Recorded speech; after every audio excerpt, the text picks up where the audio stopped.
they showed that that was a team composition that worked for them very well. Thresh not available, so we'll have to see if they go for maybe a more all-in support like Leona, or maybe even Morgana, who's really been floating around. And I really like this pickup for Ozone. Envy is going to get to play his Ziggs, and he played so well on Ziggs. There was so much damage coming out on Ziggs in the last game, and he's going to have a chance to do it again here in Game 2. So, now going over to Detonation FM. What are they going to pick up?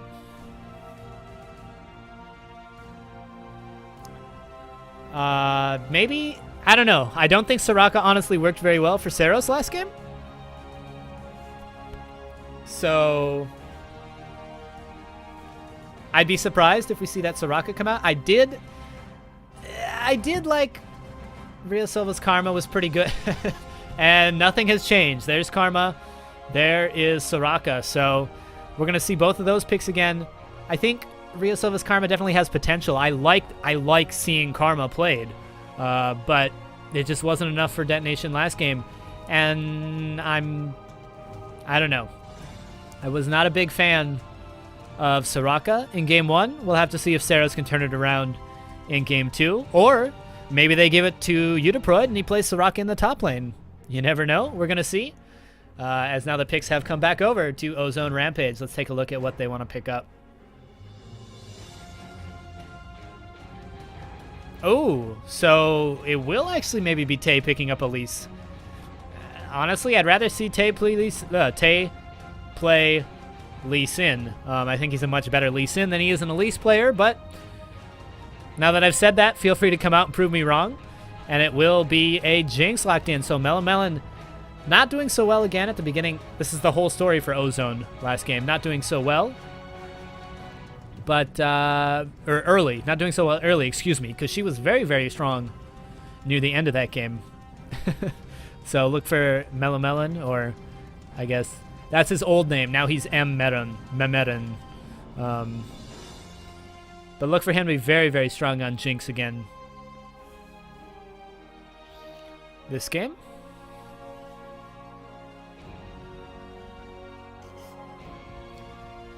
And Detonation FM taking their time, making sure they get those perfect picks. Lucian is still open. And yep, that will be probably a Lucian thrown in here. The question is, I would not expect another Aatrox jungle. I'm just going to stop talking. Because there is Lucian. Not surprising. Aatrox... Asteroid did a good job of getting into fights and disrupting and causing trouble, but I still was not a big fan. And I think part of that, again, was just they were playing so well in the mid game. I was very surprised he wasn't able to stack the Pharaoh Flare, and just didn't do a very good job of that. We looked at them in late game, and he had like 15, 18 stacks, I think. It was not something. And yep, so here we go. With Thresh unavailable, I was wondering if Elk might try and pick up that Leona, and sure enough, it looks like we'll probably see the Leona, and that means we still have the top laner. Mundo's open. Autaka became a monster on Mundo last game. The question is, who is Detonation going to put in that top lane? Shyvana is still open. Renekton is still open. He's not necessarily fallen out of favor either. So last pick, yep. Letting the time run down.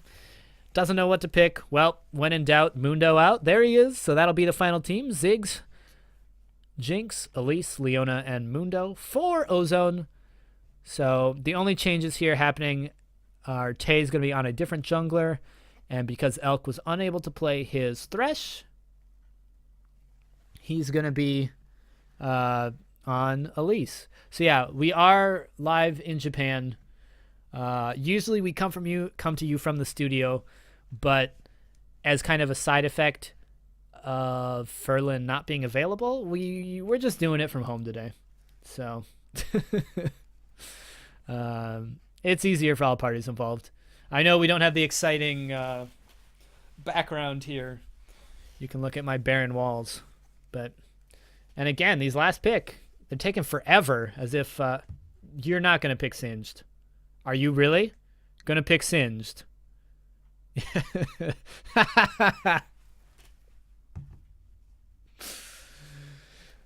Yeah, it's Shyvana. So, no surprise there. I thought that was coming. Boy, I would have loved to see a Singed, but he just not really what you pick up these days. I don't know. So it will be, I guess we'll recap this. I'm always used to having Ferlin right here to do this for me, but it's going to be Karma and Lucian in the bot lane for Detonation, Asta Ore on Aatrox in the jungle. It's going to be Saros on Soraka in the mid lane again. And in the top lane, it will be Udiproid playing Shyvana. Very, very different from his Talon pick, who's kind of sneaky and gets in on your face. There's nothing subtle about a flying dragon.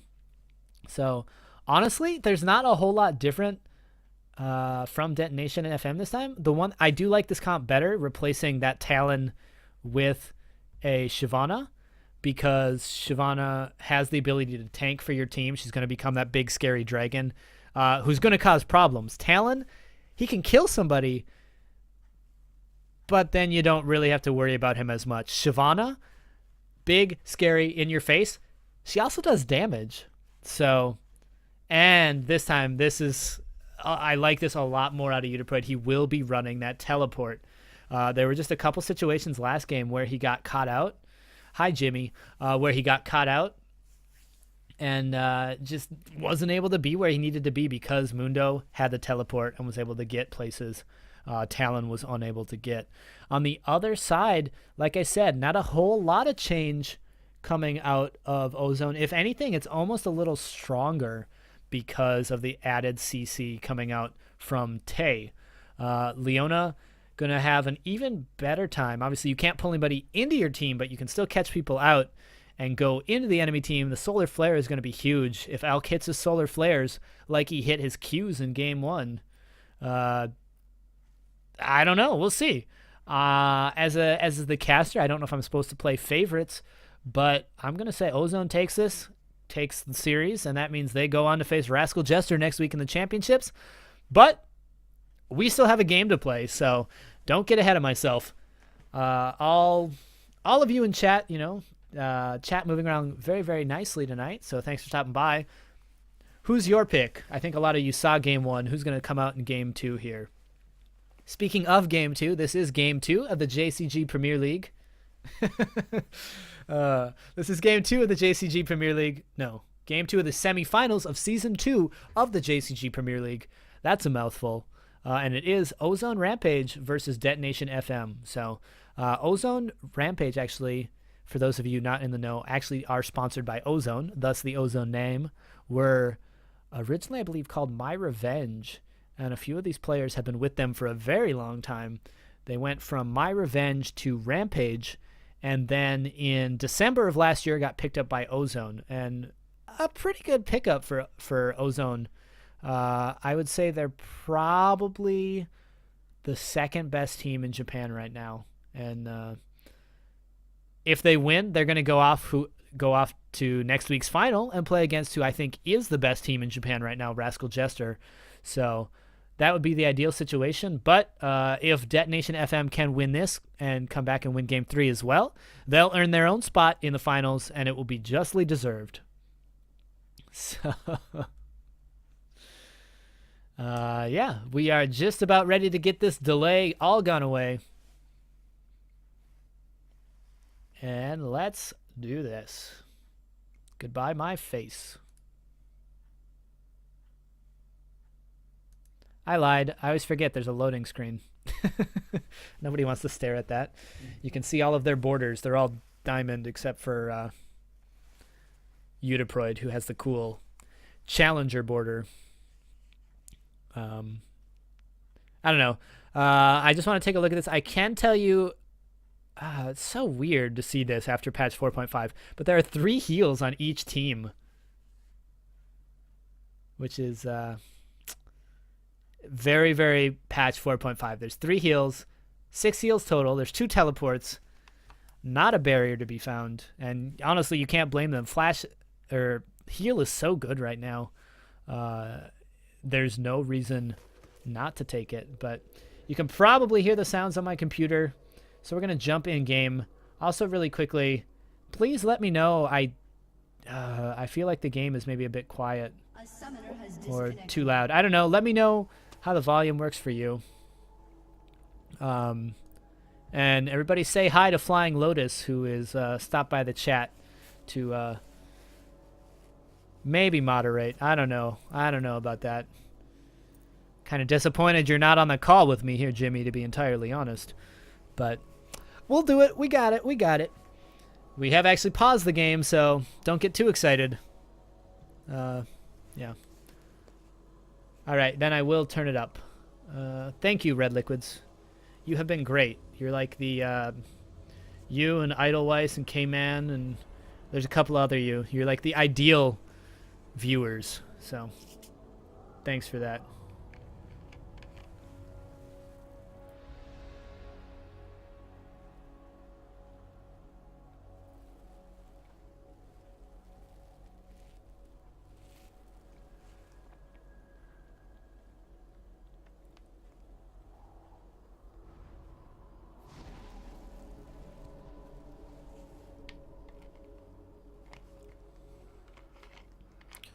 All right, so this is League of Legends.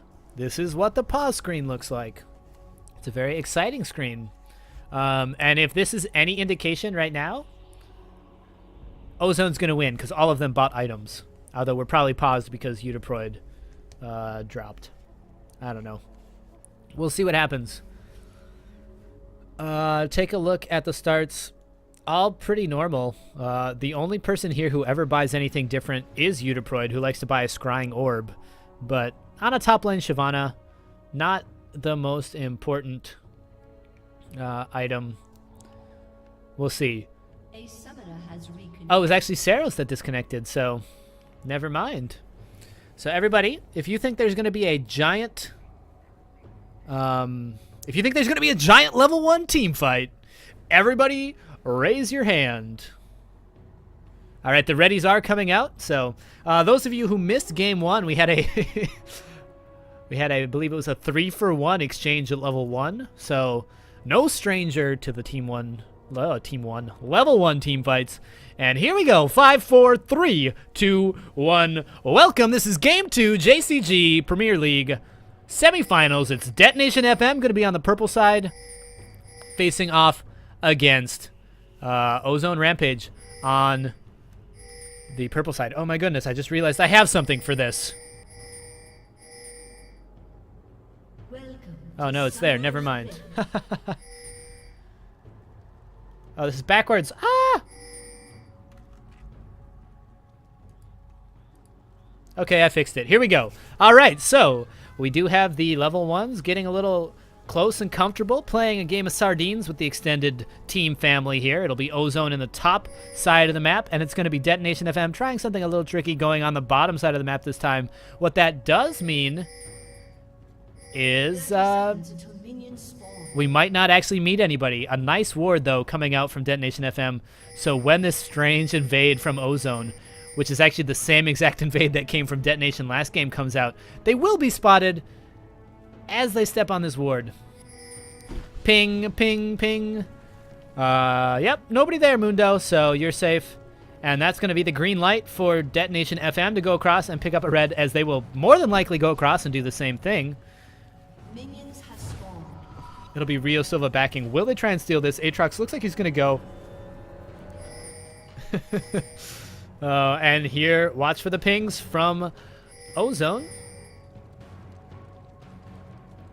So we're going to have lots of red buffs. It looks like Ozone has just decided to give up their own red buff and try and take this one.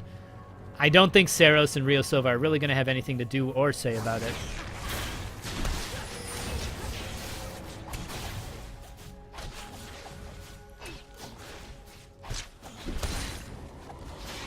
Ooh, and that was a very, very close red buff race. It's going to be pretty even.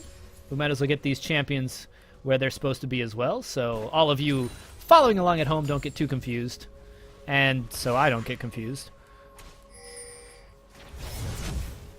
And it's like the last game never ended, because here's Envy on Ziggs, Saros on Soraka in the mid lane, and Soraka calling utter destruction, stars falling all over the earth. As now Ozone gonna go over and get this buff. And you can see actually with the lane swap, we have Astaore in the lane helping out Eudiproid, and it will be Aotaka going for a nice little walk around the jungle for a bit with Tay, you know, taking the spider for a walk. And he's actually going to use his teleport to get into that top lane, try and get some of that experience. And now it will be Eudiproid's turn to go for a walk. I don't know. Take the crazy blood demon for a walk. But so last game we did see straight up 1v1, 2v2 just in the wrong lanes. This game it looks like we will see those lane swaps, which I had hoped had kind of fallen out of favor, but it is not the case. And actually a nice play here by Ozone. I'm going to send 3 men into the bot lane, maybe for a nice fast push against the Shyvana. They did see Tay walk into this bush, so they know he's here. Will Astaore come down to try and help? Even then, it will be a 2 versus 3, but it means Detonation, Ryosilva, and Bonzen have a nice chance in this top lane to just put a lot of damage onto the turret. You can see Elk going pretty deep. He's going to get caught out, take a lot of damage. Astaore, though, going to be taking a lot of damage in his own right. He does have his passive available, so even if they blow him up, he'll be coming back. And yeah, it's kind of off to the races here. Who's going to get that turret? Ladies and gentlemen, they're off and they're pushing in the bot lane. They're pushing in the top lane. There's that damage coming off, and who's going to be in the finish line? It's going to be nobody. Sorry. It just kind of felt like commentating a horse race. But you can see Aotaka doing his best to farm. Already 17 to 10, so doing a nice job of that. It's a little early to really start making those comparisons. And actually, so far, a whole 5 minutes into the game, Envy keeping up with Soraka this time. So he's going to be happy with that. Both of the mid laners starting with those rings. Both of the ADCs starting with the blade. But it's Karma starting with that Spell Thief's Edge. And there we go, ladies and gentlemen. In the top lane, it's going to be Detonation FM. They're going to take down the first turret of the game. Aotaka just unable to handle it. It's a 2v1. And the 3v2 just not paying off quite as well in the bot lane for Ozone Rampage. Looks like Detonation FM will continue to push this. Tay's going to have to help them out. I guess I'm trying to figure this out right now, because it was Detonation FM who initiated this lane swap, which means that they're going to be having Astaore, the jungler, spend a lot of time helping out these lanes, but they're picking an Aatrox who is really, really good with the new Pharaoh Flare. But if he's spending so much time in lane that he cannot farm up the Pharaoh Flare, there's really no reason to be picking that Aatrox in the first place, in my opinion. But we'll see. I mean, this is why I like Karma, though. You can see the damage coming out with the Spell Thief's Edge, just hitting those Qs every single time, poking your enemy down, down, down. Tay at less than half, Aotaka at less than half, and Aotaka doesn't have his ultimate yet either, so he's not able to heal up anytime soon. Again, Astaore coming over the wall. Elk can take a lot of damage, should be able to walk away from that because Eudiproid is that melee range Shyvana, not really able to follow up so quickly, but Detonation FM is going to take as much damage as they can put onto those champions. And look at the poke coming out from Bonzen and Ryosilva. For everything that Leona and Jinx are able to do, Bonzen and Ryosilva are able to do nearly twice as much. That's the problem with Leona, is when you try and fast push these towers, she doesn't have any ranged harass. So put that up against the likes of like a Karma, who has extremely, extremely good ranged harass, and this 2v1 situation goes very, very poorly. You can see Aotaka teleporting back into lane. And Gonna take a lot of damage from that. So it's very interesting. We have two very, very different types of junglers here. We have, you know, Tay on this Elise, who's going to try and make ganks and plays happen. And we have Asteroid, who really should be farming up the Feral Flare. And the Feral Flare is an item we talk about. Pretty strong item. It's a much more solo queue oriented item, I think, because when you have a jungler who's going for the Feral Flare, you have to try and shut him down. And coordinated teams are able to do that. Luckily, this is League of Legends in Japan. We still have a little ways to go, and so some of that coordination is lacking. And so, honestly, what shut down, excuse me, Aatrox's Feral Flare in Game 1, and what looks to maybe be his problem in Game 2, is he just didn't spend enough time farming it. So, that's Envy a little late over to get his blue buff, but he will pick it up. Poor Tay taking a little extra damage, more than he would have liked. Pops the health potion, gonna be okay. Does have the Spirit Stone as well. And I like this. I like Envy right now being able to put a lot of harass, especially now that he has that blue buff. However, take a look at that mini-map. This is going to be a very early 8.5 minute dragon. Nobody knows it's going. There's no wards down here for Ozone. So just like in Game 1, Game 2, Detonation FM coming out looking strong. That'll be first game of the dragon. Excuse me, first dragon of the game. Going over to Detonation FM. There's now 4 members in this bot lane. Aatrox doesn't really count. He's so low in health he can't go. No, he does have his passive available, so I take that back. Definitely a force to be reckoned with. And the little bouncing snowball comes up a little short. Tay picking up his very own red buff for the road. He'll take it to go. As we do now finally have those lanes swapped back out. Take a look at how those lane swaps worked out for both of these teams. Detonation FM picking the turret up. Aotaka picking the farm up. It's 58 to 35, so he's well ahead of Shyvana right now. 80 carries. Jinx actually has more than Bonzin. The items there are going to be pretty even across the board, although part of that can be accounted for in 12 of Karma's very own farm. In the mid lane, Envy doing a lot better job this game farming, keeping up with the Soraka. And in terms of junglers, it's still a little early to say, but 32 farms sitting on that Aatrox. I don't remember where he was at this point in the game last time, and I like the damage. Look at Envy. He's just abusing that blue buff to do as much as he can to Soraka in the mid lane. As we might see a gank. Elise is coming there very quickly. Will it pan out? Yeah. No. Short answer, no. It won't pan out. But just trying to get the pressure on the map. No flashes blown, so nothing really lost for Detonation FM there. Tay's just going to continue to wander around the map. There's really good ward coverage in the bottom lane, so Tay's just going to walk back to these wraiths, try and pick them up, and go about his spidery way. Now, reverse gank. It's going to be Aatrox in the middle, actually going to be caught out by Elise. Here comes Aotaka trying to make it happen. The slows, the cleaver's coming out. That's an actual teleport. Oh, from the bot lane, the rocket is going to miss as well. So what ended up being sort of a failed gank for Detonation FM does actually pull the teleport from Aotaka. So not only do they get the teleport, they're going to get a few extra farm here onto Udiproid. Look at him now sitting 60. He's only 10 farm behind. So very, very nice play there, actually. Coming out a lot of pressure from Asteroid's Aatrox.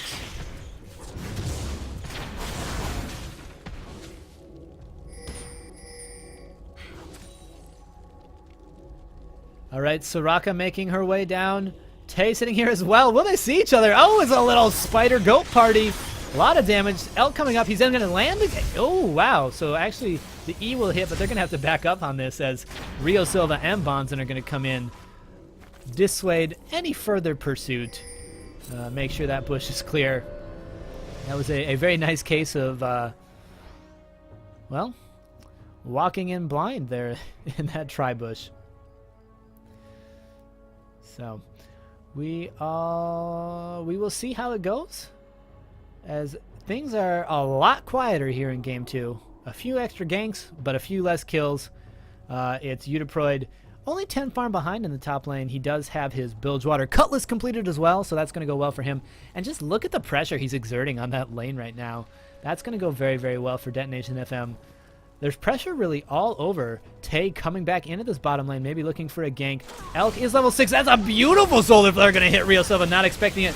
There is no AD carry here for Ozone, so I don't know if they have the damage to follow it up. Look at that. They actually have to turn around as Elk taking a lot of damage. Again, the rocket. Swing and a miss. It feels like it takes me back to my days of starting League and playing Ashe and never hitting one of those global ultimates. That's another one that's going to just whiff right by, and nothing comes from it from Tay. It was a nice solar flare from Elk. There just was no damage to follow it up, and Elk still pretty squishy. Only has the Sightstone. So took a lot of damage, had to get out of there. Nice thing about Leona is that even when you use that ultimate, it's going to be back up very quickly. Already the cooldown's at half. So going to make his way back in the lane, and it will be up very shortly if they do want to try and make something happen once again. Actually, at this point in time, Ziggs up in farm has completed the Unholy Grail. Raka still looking for that Rod of the Ages. Not quite there just yet. You take a look at her gold, and does have the 2,000 gold, so when she gets a chance, might want to get back, but just making sure that wave stays pushed, calling all of the stars, and trying to deny some of that experience to Ziggs as the wave does get lost on her tower. Here's Tay fighting the Wraith. Will maybe not. Okay, thought maybe he might try and check on Siobhan up there. Instead, just going to continue to farm in his jungle, as it will be Rio Silva making his way up the river. Boy, he could work at Home Depot the way he is lighting up the river. Lots of wards. Really good vision control right now for Detonation FM in the bot lane. They're going to be really safe no matter where somebody comes to try and find them. So far, no problems. You can actually see Ozone knows their wards, and they're being pinged out. Tay now going to go back, probably upgrade that Spirit Stone. And the Blade of the Rune King already being completed on Shyvana. That is going to hurt for Dr. Mundo. Doesn't matter how much health you have when a percentage of it gets taken away every time you get hit.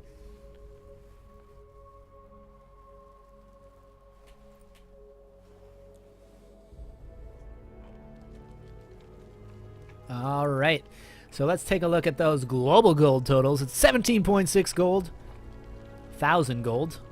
If they only had 17.6 gold, this would be a very, very boring game. For Ozone, almost 20k in favor now of Detonation FM. That's because they had Dragon 1, a tower, and it looks to be probably Dragon 2 here coming up as well. So that will be the Dragon. And a nice, this is why Udiproid likes to have that teleport. He didn't have it game 1. Is able to come, make sure they secure that Dragon, and then teleports right back into that top lane to pick off where he left off. And just look at the damage coming out of Rio Silva. That's a third of Tay's health bar from one Mantrid Q there. So a lot of damage coming out from Karma right now. I really like to see that, and that's going to work well for Det. You look at Aatrox. He does have the Feral Fair completed. It's 15 minutes into the game. Last time he had about 13, 14 stacks at 13 minutes.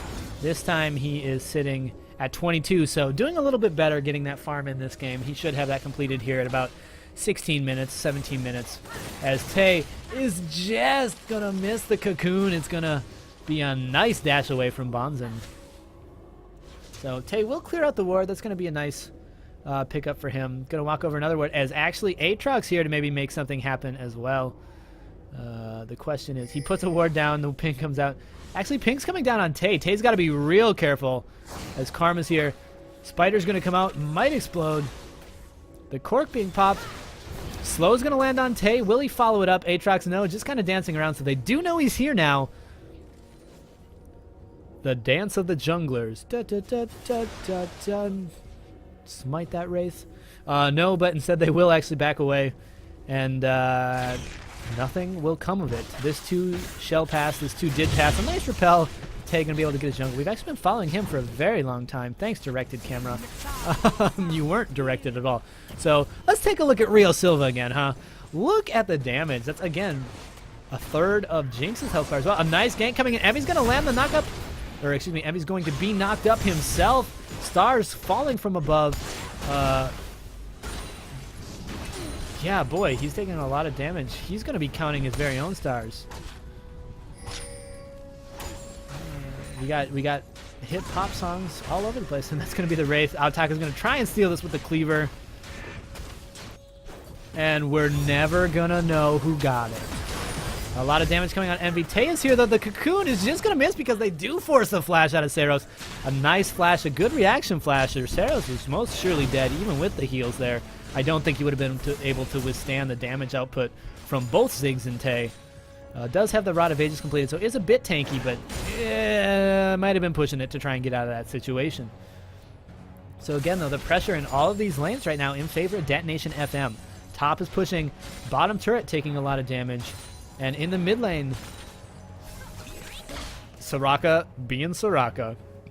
Just look at her clear those minions. She is behind, though, this time.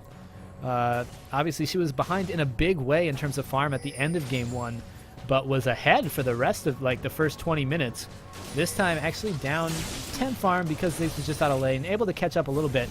And here comes Astore, maybe making it look something happen. You can see Rio Silva doing a nice job clearing the ward out of this bush.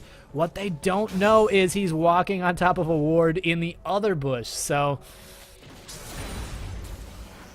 what looked to be a pretty good play from Detonation is just going to be them sitting on the bush wards. Doesn't mean Detonation FM is not going to take the turret. Ozone does pick up the middle turret in their own right, so it's going to be a turret for a turret. Mid turret arguably a bit more valuable, but you look at the gold score, and they're both worth the same. All right, again, let's take a chance to just look at all of these players for that. Tay gonna maybe come from behind. There's no raid for him to take, so maybe a Dragon would be a better pickup. He's gonna try and catch the Cocoon. Max range, not gonna hit. Dragon's Descent, Dragon's Retreat, more like, as he jumps over the wall, gonna place a ward down, and, well, you might want to put your tail between your legs there, Shyvana, as that was not the most beautiful use of the ultimate I've ever seen. But look, here he comes doing a lot of damage. That Rune King blade of the Rune King doing a lot of damage. Going to get behind Otaka and continue to do that damage. Otaka going to have to run away from this. His ultimate not available, so he will not be able to heal it back. It's Astore and Rio Silva looking to be a big nuisance in the jungle here. It's not over. All right, Shyvana, you're no longer a dragon, which means you will have a tougher time dealing with this. Elk's here. Rio Silva in the bush, though, so he'll be able to back it up. Ziggs is here. Envy's going to be able to do a lot of damage. Astore going to take a lot of damage. Actually, his passive is going to be popped. It's a 4v3 situation. Soraka's doing her best to heal. There comes the Mega Inferno Bomb. It will not be enough. Elise going to be able to repel, though. The bomb coming out. It's going to miss. It's actually going to be first blood going across the Bonson as the heals keep Astore alive. And all of a sudden, Detonation FM coming to turn this around. Look at the damage coming out of Bonson. Oh, man, he has the Bloodthirster, he has the pickaxe. It will only be one kill right now, but for those of you who would have guessed the first blood going over to Tay, you were wrong, because that was a nice max range calling coming out. Going to pick up the kill before Astore actually got taken down, so better late than never, as they say. Bonson getting there. That pink ward is not in the bush, so pretty good try. There's actually a nice harass coming out of Envy as well. It's not going to be enough, going very, very low. Rio Silva now coming from behind. The mantra not going to miss, or not going to hit on the second part of that, but that'll probably force Ziggs to reconsider his life choices a little bit. If he wants to push the wave, he could, but he will in fact back, as Soraka herself has gone back. Looks like it's going to be the same build out of Soraka. A Rod of the Ages into a Rylai's Crystal Scepter. That's, you know, big old tanky goat. Some people play Goat Simulator, some people play mid lane Soraka. I can't say there's a whole lot of difference. You just bash on other people. So they're clearing out wards because the dragon is live again.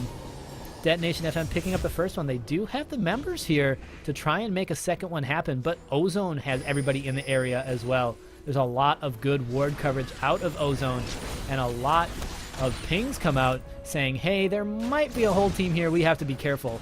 And sure enough, they do have to be careful. Here comes Elk. If Elk can land a good solar flare, oh, a nice culling actually coming out of Bonzo. Elk going very low because he still has no defenses. And there's the Dragon started. Dragon already at half health. They're actually going to have to back off, though. Envy and company getting real close. Udiproid not playing Talon, still doing the flank attack, though. As it might be Detonation. Do they want the Dragon? Wards going out, wards being cleared. Here a ward, there a ward, everywhere a ward. Detonation FM Udiproid going to be up here in the back, clearing more wards. And there's the Mega Inferno Bomb, trying to jump out of it. Will not jump out of it. A swing and a miss. That's number 3 rocket. You're going to hit one of them, I promise. Question is, will Ozone want to try and follow it up, or are they going to back away from this? It will be the Dragon taken for Ozone, and they're going to back away. So Dragon's going to help them stay in this game, stay close, and really all they have to do is wait until Envy gets big, wait till Autaka becomes a giant, unstoppable wall, and do what they did last game. It's they have a Jinx as well. It's really a ticking time bomb at this point. Detonation FM has been playing very well, but they can't let what happened last game happen again this game. They really have to try and make something happen now. They have that lead. Not a big lead, mind you, but you take a look at Lucian. Bonzen right now has his Bloodthirster, and actually going Bloodthirster into a Last Whisper right away, because there's that annoying Sunfire Cape already onto Dr. Mundo. And there's no second item yet coming out of Jinx, so a nice W is going to catch out Rio Silva in the bush, but he'll pop his shield on and walk out of that one. Elsewhere, farm very, very, very even this time around. It's really just the towers and the kills keeping the gold at just about 2,500. And all these lanes, they still do continue to push for Detonation FM, but Detonation really hasn't done anything with it. You can continue to see bot lane's pushing, top lane's pushing, mid lane sort of pushing, and still nothing really happening. The blue buff is happening. Udipride might like to steal it, but the whole of Ozone is here. It's a 3-man blue gank squad. The blue will be picked up. It's actually gonna go over to Tay, and well, that was going on. So not only did Envy not get his blue buff, Detonation FM was able to rotate and take that mid tower. So really, really nice play there by Detonation FM. We talk about them trying to make things happen. Well, they got a turret for it. They have to try and get that tier 2 turret now as well.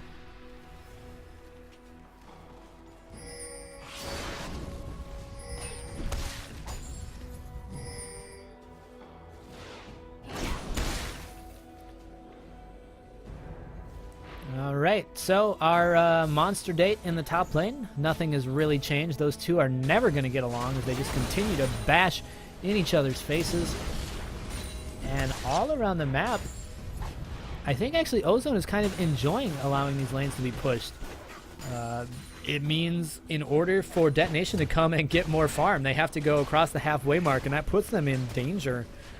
Teleport is available for Dr. Mundo, so he's going to be able to continue split pushing and do as he pleases. And Melon going to be getting very close to that big item here at 1,900 gold. Probably going to be, I think we saw Phantom Dancer second on him last game. He's probably looking to pick up that Phantom Dancer again here in game 2. Asteroid, let's take a look. 9 stacks on his Feral Flare. I think he's better along than he was last game. You still hope to see more stacks on it than that, but here comes Udipride going head on into Autaka. Autaka has his ultimate not available, and Shyvana able to drag him when she needs to. So that's not going to be a fight that Autaka wants to stick around and win. Does have the Spirit Visage completed, so it's going to be able to heal if he's able to get his ultimate up, but it's still halfway cooldown. Here comes Tay, though. There's the Dragon's Escape once again, jumping away, but coming right back into the action.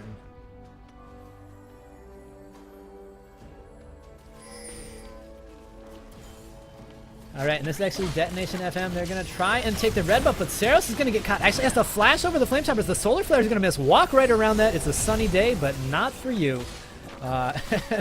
What actually looked to be a really good catch-out from Alec just went poorly. It's not over out as Tay's going to come back over. And they do secure their red buff, so it's not all bad. You trade a Solar Flare for a Flash. That's definitely a trade you want to take any day of the week. Flash is going to be a long time coming for Saros, who really that's Soraka's only way to get out of anything. And again, because Leona's Solar Flare is on such a short cooldown, it's going to be up very, very shortly, already halfway off a cooldown. So there are 4 members of Detonation in this mid lane. They are trying to keep it pushed. You'd like to see Detonation FM maybe try to make something happen but it's almost like they forgot to pick an initiator during picks and bans. They've got this Shyvana, not really your ideal initiator. Aatrox can catch one person, but they have to be caught out. We'll see. We'll definitely have to see how that goes down, but it's only a 3,000 gold difference right now for Ozone. If you think about it, at this point, last game, Ozone was down about 6,500, 7,000 gold. So if you take that into account, Ozone is not by any means out of this game. Dragon's going to be up in 30 seconds, so you can actually see both teams rotating down towards it, clearing those wards out. Tay going to sweep that bush, and there's Karma. Karma, Chameleon. That's a terrible joke. I apologize.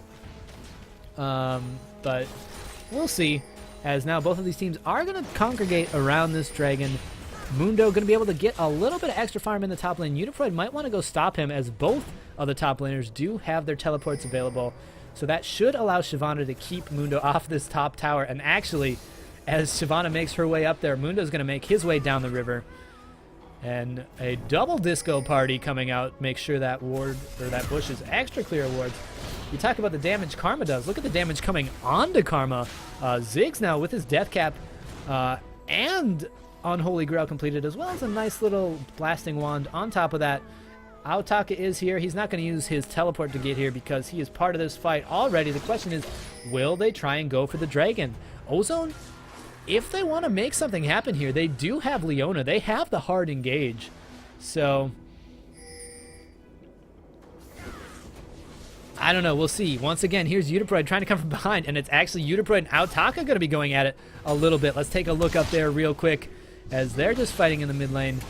Doesn't matter where, but they always have to find each other. As now, here comes the speed boost coming out of Ryosova. They're going to catch Uniproid, actually. No, he will get away.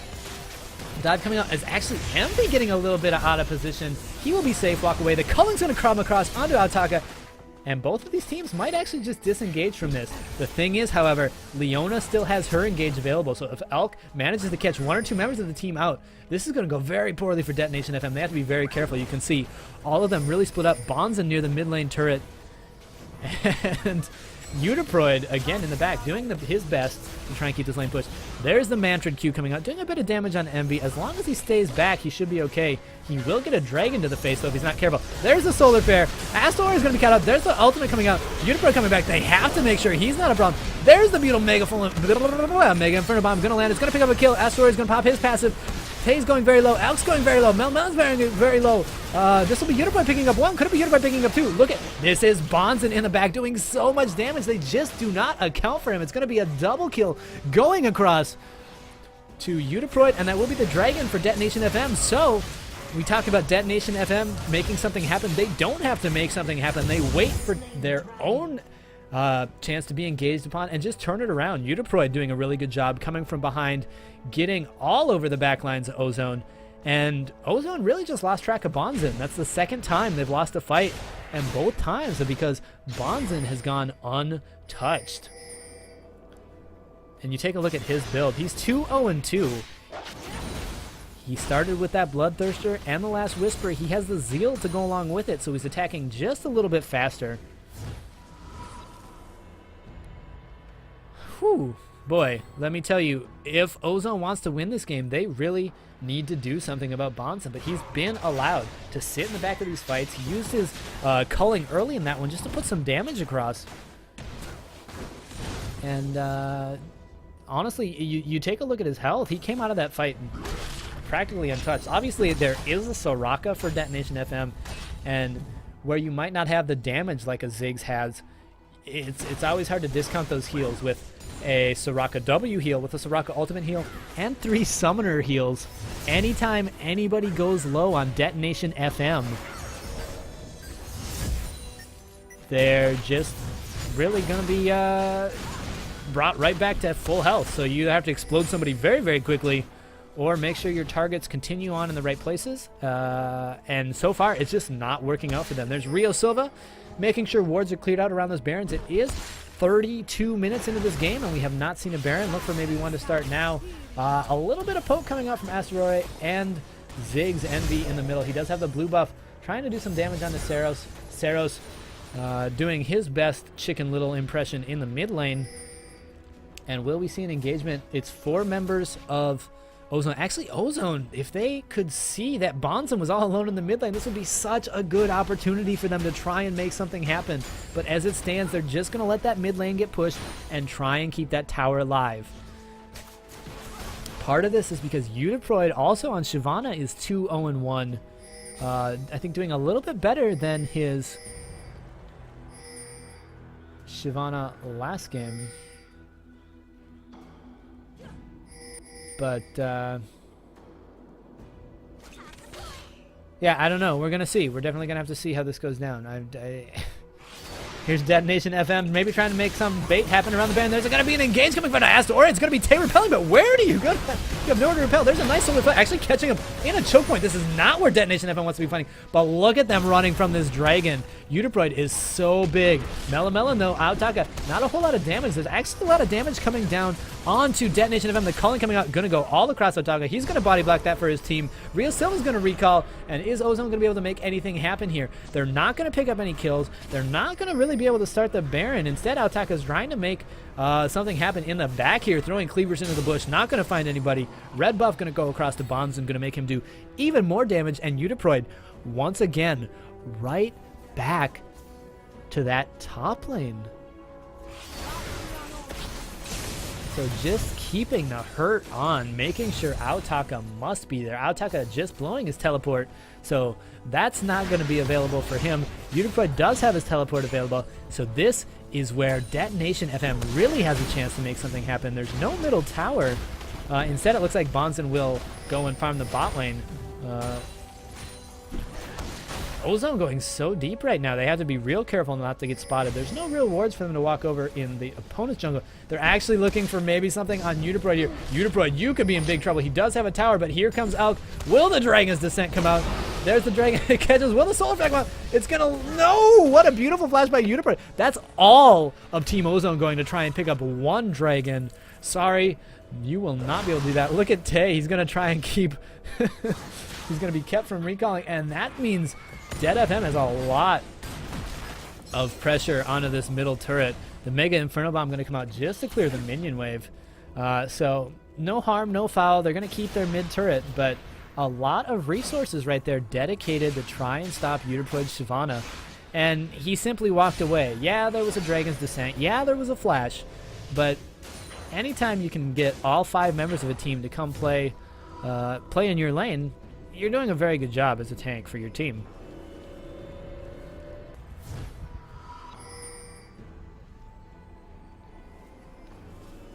Whew. All right, so this time around game 2, Sarah's doing a pretty good job of keeping up in farm.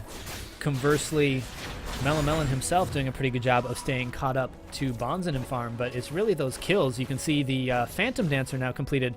So a bit of a different build coming out from Bonzen. He's doing a lot of damage with his auto attacks.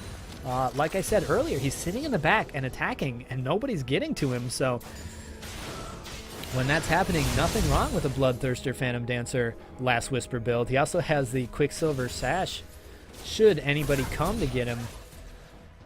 That's really, between him and Shyvana, Detonation FM is just causing headaches right now for Ozone. You can see the gold now, it's ballooned to almost 8,000 in favor, just with the turrets, with the dragon. Right now, it's almost like Ozone has to start dragging this out a little bit. You want to get to a later game when you have a Ziggs, you have a Mundo, you have a Jinx. Because right now, obviously, nothing's working. The Solar Flare going to come out. The Rocket Ultimate out of Jinx is going to land. Saris is going to walk away from this and actually take a lot of damage. Elk himself from the culling. And here comes Detonation FM. Ozone, I just said you can't do this. Here comes Detonation FM. The ultimate on the Ziggs is going to go across 3 members of the team. But here comes a giant Eudiproid Dragon. And look who's in the back of this fight. Full health Bonzen. Auto attack, auto attack, auto attack. There's one. There's going to be double kill. And he's still going. Aotaka doing his best to keep the fight going. But he's going to be stunned by Karma. Has to flash out of this one. And it's a 2-0 once again in favor of Detonation FM. No, not a, yeah, it is a 2-0, and they're gonna go start this Baron. So there's a few wards in the area. I think Ozone knows this is happening, but they can't really stop it. Tay is not here. It's Aotaka And Melon, Outaka very low. Melon has to be very careful himself. Rocket not available, so no steal available with that. They're just going to try and delay it until Tay gets here, but it will not do. Is Outaka now going to take a real lot? Huge. Words are hard. Many adjectives that mean big amounts of damage. He'll go down. It's only Melon. Tay's going to try and get there. Baron is still available. There's no way Tay's going to get here. Sarah's going to go low. Baron going to go down. Melon going to go down. Detonation FM ends up picking 5 kills for nothing and a Baron. Look at the gold. We're now at 12,000. 8 kills to 1. Ozone just has not showed up this game.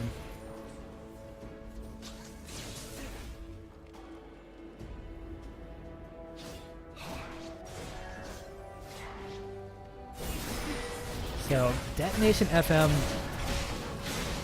in addition to Udiproid and Bonzen doing so well this game, we're seeing a completely different Seros. Honestly, I don't think Soraka had any impact in the last game outside of 20 minutes.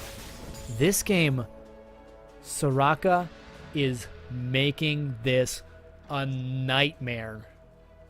There's heals on heals on heals, armor buffs, magic resist debuffs, and Ozone is hating every single minute of this. Ozone, I told you, you gotta just wait. You gotta drag this out.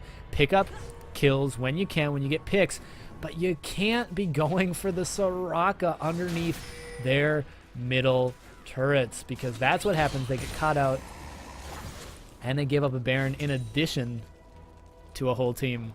So right now, very, very different situation at 40 minutes from last game. Detonation FM very, very clearly in the driver's seat. It's a 13,500 gold lead. Look at those items. Shyvana now. Blade of the Rune King. Randuin's Banshee's Veil, Spectre's Cowl, to go along with a pair of Merc Treads. Does she wear boots on her hands when she turns into a dragon? Maybe he should pick up another pair, just in case. But 203. Aatrox 103. Soraka 008. And the real problem, well, and let's not take this away from Rio Silva, because he's also 0-1 and 8. But 5-0 and 3 on Lucian, Bonzen's Lucian. Look at that. His gold is 14,000. The closest one is Envy with 12k. And, oh, that's just going to be a headache and a half. He's picked up another BF sword to make even more friends.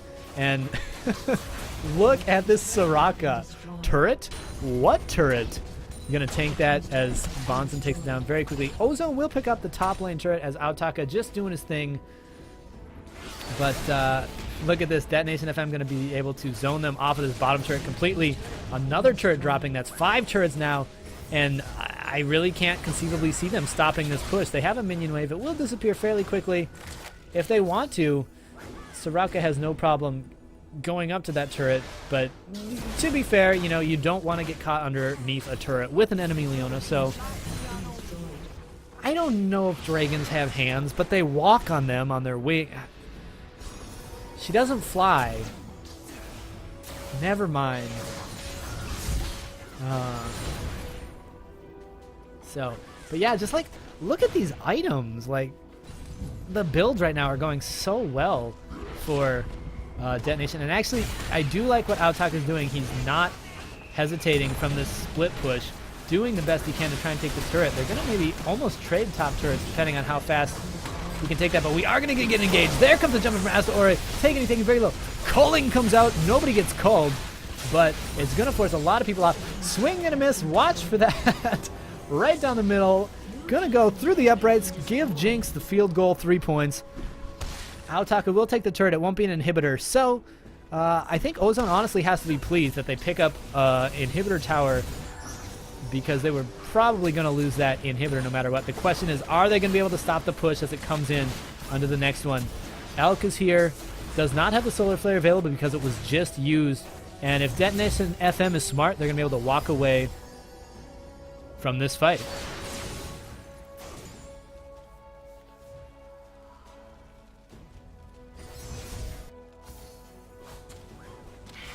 All right, so I'm going to take a quick break here. Just take a second, soak it all in. Detonation FM rampaging all over this map.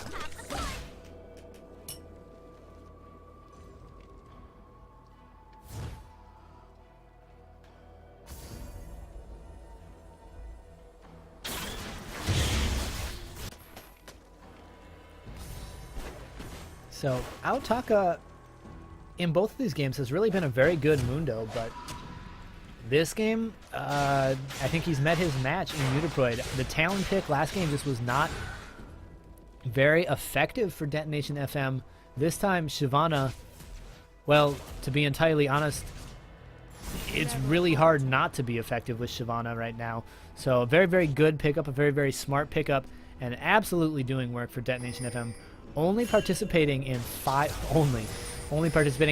the 8 kills right now for Detonation FM, but he's a real big headache, and you can actually see Rio Silva getting his farm on, 73 minions in his name right now, as he's making sure the top lane is pushed, and Ozone really just looks kind of lost right now. They're trying to keep these waves pushed, they're trying to maybe turtle a little bit, try and get Envy a little bigger, because right now they just cannot fight with Detonation FM. You can see a nice pickup here. They're going to take away the blue buff, and they're in the area. Baron's going to be up in 50 seconds. Aotaka has to be careful. The snare is not going to land from Rio Silva's Karma. Mutaproid making things happen in the middle as well. But a nice push in the top lane. This will be the top lane turret second tier as well.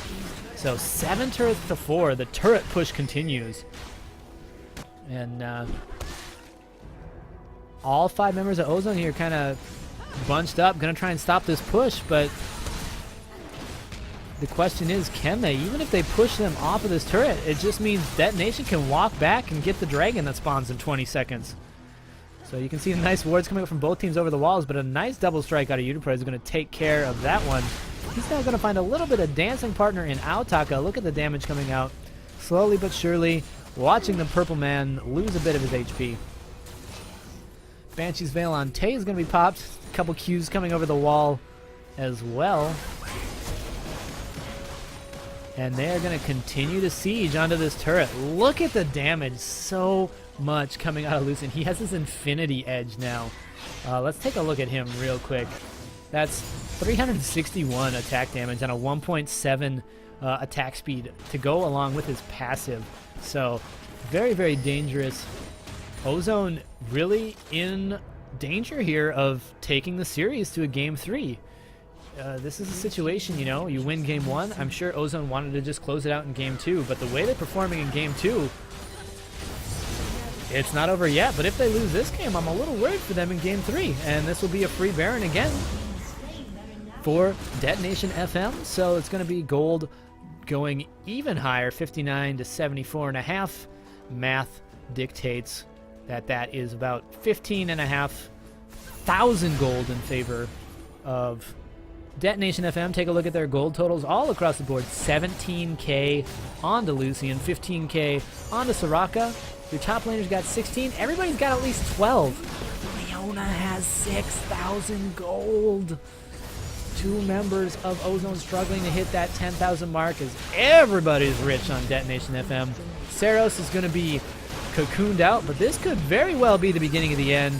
Here comes the Cullen, going to clear out a few minions, going to clear out a few Melon health bars there, as well as they're going to now look to rotate into this bottom turret. Why not take all the inhibitors? Look at Astora. He's like, you can catch me. I'm still not going to die. His passive is available, so he'll take some of the damage for his team. This will be inhibitor number 3. Super minions everywhere. Rio Silva getting cut out a little bit, but oh, hey, Soraka heals. Did I just get hit with a Mega Inferno Bomb? Sure I did. Doesn't matter. Elk's going to be taken very low. He's going to try and make his way back to base. Here comes Aotaka. Actually, this is going to be a very good time for him to get back in the fight. But it's Astaroray who goes down. His passive's popped. He's going to go down. That's going to be another kill for Lucian. Will Ozone be able to do anything about it? Rio Silva will not go down because he's got a flash, he's got a speed, he's got a health, and there they go. Congratulations to Detonation FM. Nobody dies in that fight for Detonation FM. Oh my goodness. Whew. This is what happens when you fight against the Soraka, and I might be lagging a little bit. We're going to try and bring you to the end of this game. If it's really bad, I'll restart the stream really quickly because Oh, please don't do this. We'll try and keep it out here. We'll see what happens. But yeah, that was, again, these fights, they're always so close to the tipping point. It looks like, hey, maybe Ozone, you can do it. Maybe you can pick something up. And nope, you can't, because Soraka is here. Soraka is healing everybody. Soraka is buffing everybody, and they just never die. And that's exactly why. 1 kill right now for Ozone. 47 minutes, and your team dies once. That's the beauty of League of Legends. That's League of Legends at its core. You know, I say this in solo queue all the time. If you cannot die, you're going to play well, usually. And absolutely proving the point. All Detonation FM has to do right now is finish the game. There's super minions streaming down every lane. Because you have all the inhibitors, you get that extra super minion in each lane. And this could very well be it. Everybody's up, but there's minions streaming into the base. And we're going to try. I know it's lagging. Please stick around. We're going to try and stick around to the end of the game. I'll restart the stream after this. Hopefully it'll work. That's going to be 1 Nexus turret going very low. I don't know if Ozone has anything to say about this. Tay's going to take a lot of damage. Outaka's taking a lot of damage. Solar Flare's going to come out. It's not going to hit anybody. Outaka's going to take a lot of damage. Look at Seros. Doesn't even care the turrets are there. Cullen coming out. Outaka going low as the dragon flies across. Both Nexus turrets down. This surely will be the game for Detonation FM. GG, congratulations, Detonation FM. So we're going to take this to a game 3. I'll tell you what, that was a completely different Detonation FM team. They took the advantage and they pressed it the whole game. Just to be safe, I'll let you know, we will be going into game 3 very shortly here. I'm going to take the stream down just for 1 second to make sure we're not having ISP problems again. I'm going to monkey with the setting real quick. We'll be back in, less than a minute. Stick around. And, oh, you're just looking at my screen. Ha ha ha ha ha. But we'll be right back, so don't go anywhere.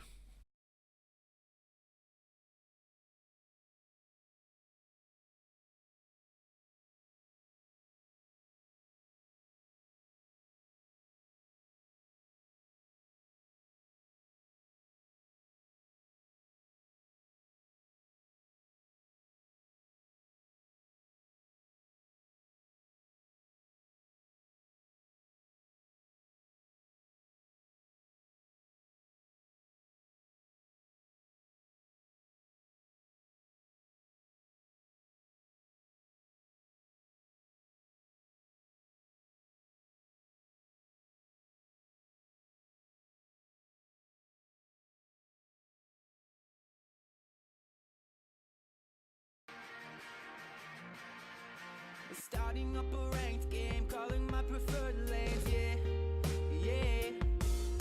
You tell us you're a duo, promising some free low, yeah. The invade didn't succeed, a jungler starting to feed. What did I get into? I want a matchmaking redo. Now we have a disconnect. You constantly get picked off. How did I manage to forget that this is how it is every time when I solo queue? I don't wanna play anymore in this solo queue. This is how it is every time when I solo queue. I'm the only one to buy awards, my pings always get ignored. No communication, only aggravation. I'm dead. My team is getting caught. When I went back and bought, what did I get into? I want a matchmaking redo. My ELO is getting wrecked. So why do I even try? How did I manage to forget that this is how it is every time when I solo queue? I don't wanna play anymore in this solo queue. This is how it is every time when I solo queue. Can we surrender this toxic game where everyone needs someone to blame? I just want to uninstall so bad. And now I'm so dodging a jab so licked. How did I manage to forget that this is how it is every time when I solo queue? I don't wanna play anymore in this solo queue. This is how it is every time when I solo queue. This is how it is every time when I solo queue.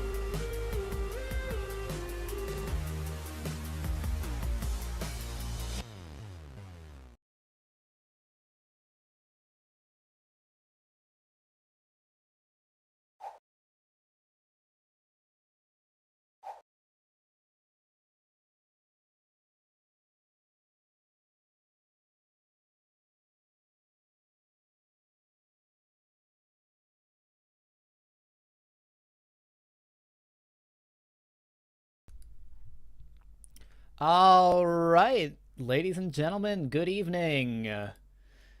Hi. Thanks for tuning in this evening. This is the JCG Premier League Season 2 semifinals.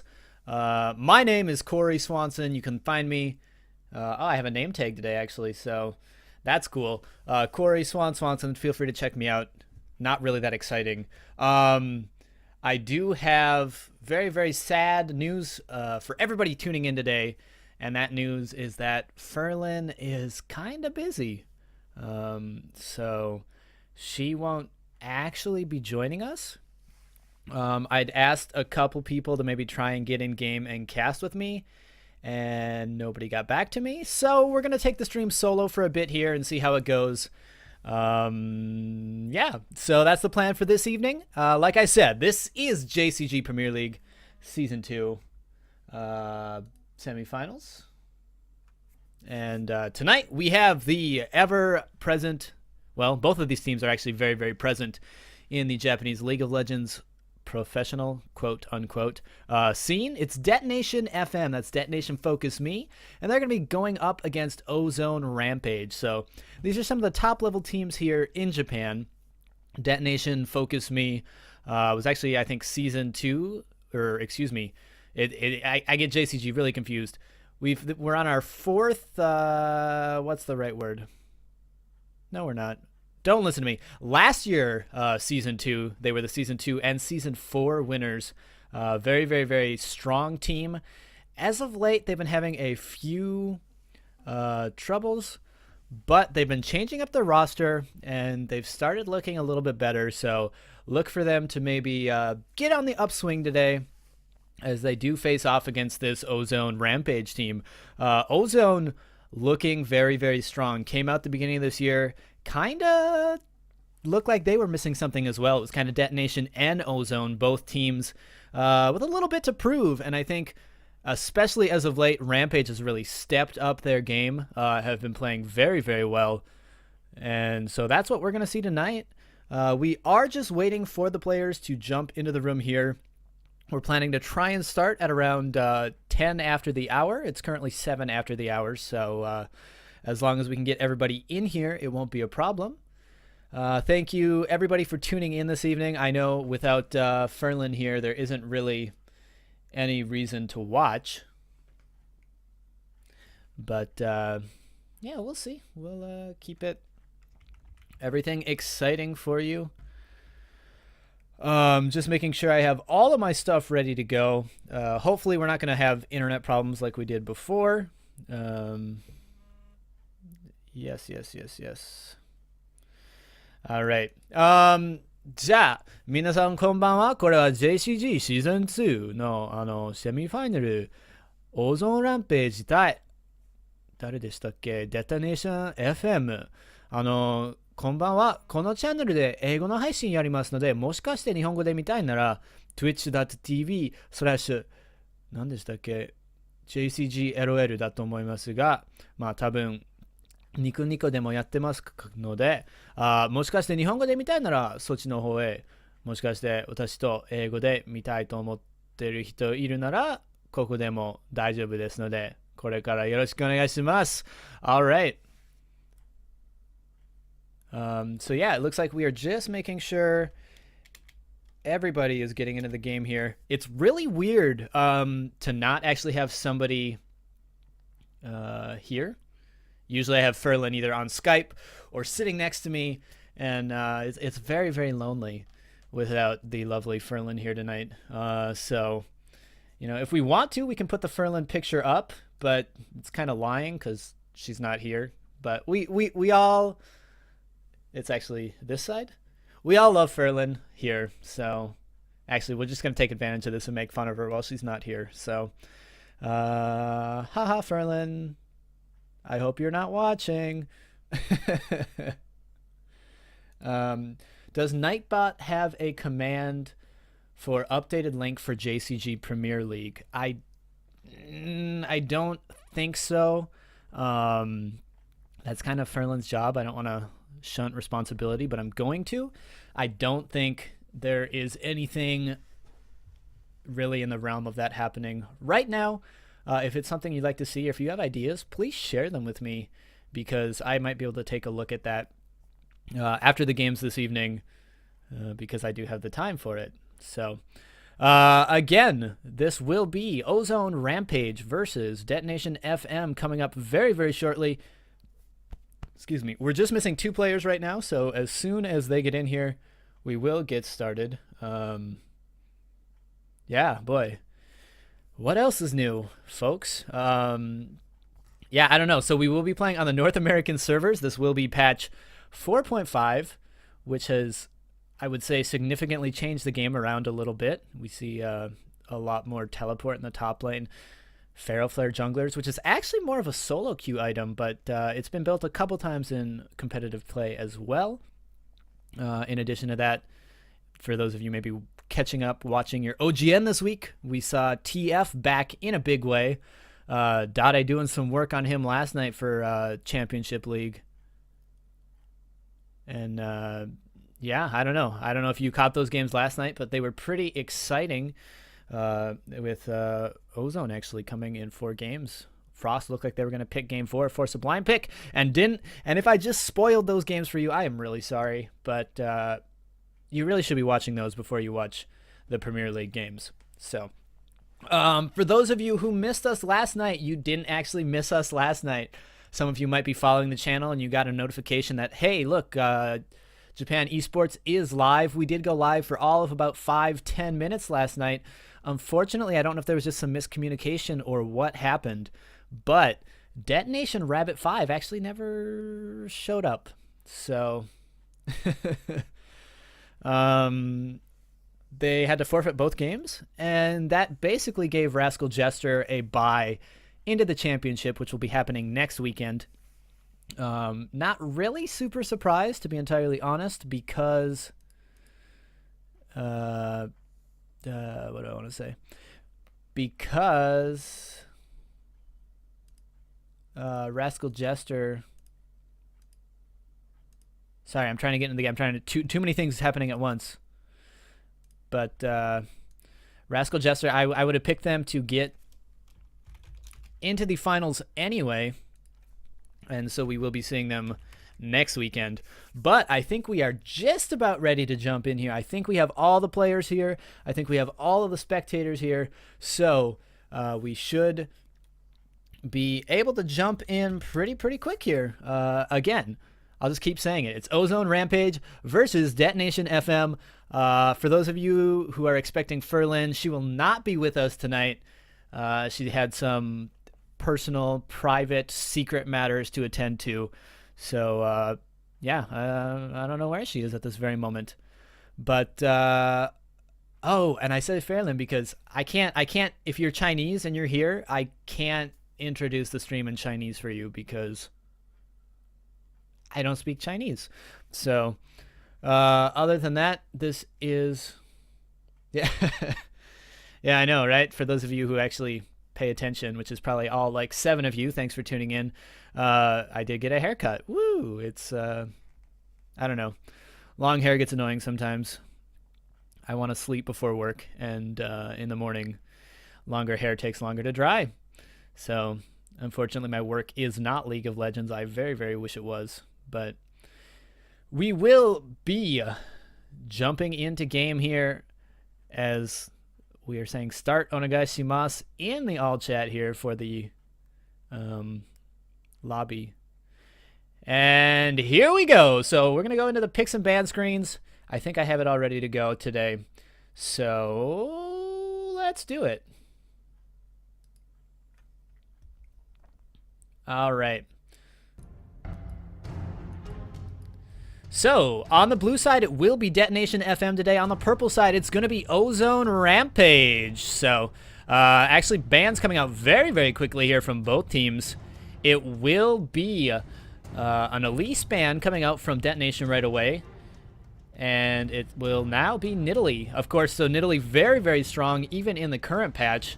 No surprise there, especially because that's one of Saros' favorite champions as well, so we won't be seeing that. Another targeted jungle ban, it will be Kha'Zix coming out and being banned. And part of that, I think, is just because there's so much pressure from Envy, is really kind of what makes this Ozone Rampage team tick. Rai's going to be banned out as well. This is something I talked a little bit about earlier. 4.5, you see a lot of these top laners running teleport, being able to be all over the map. And Rise is one of those champions who you stick in the top lane. He might have a hard time, actually, against some of the matchups.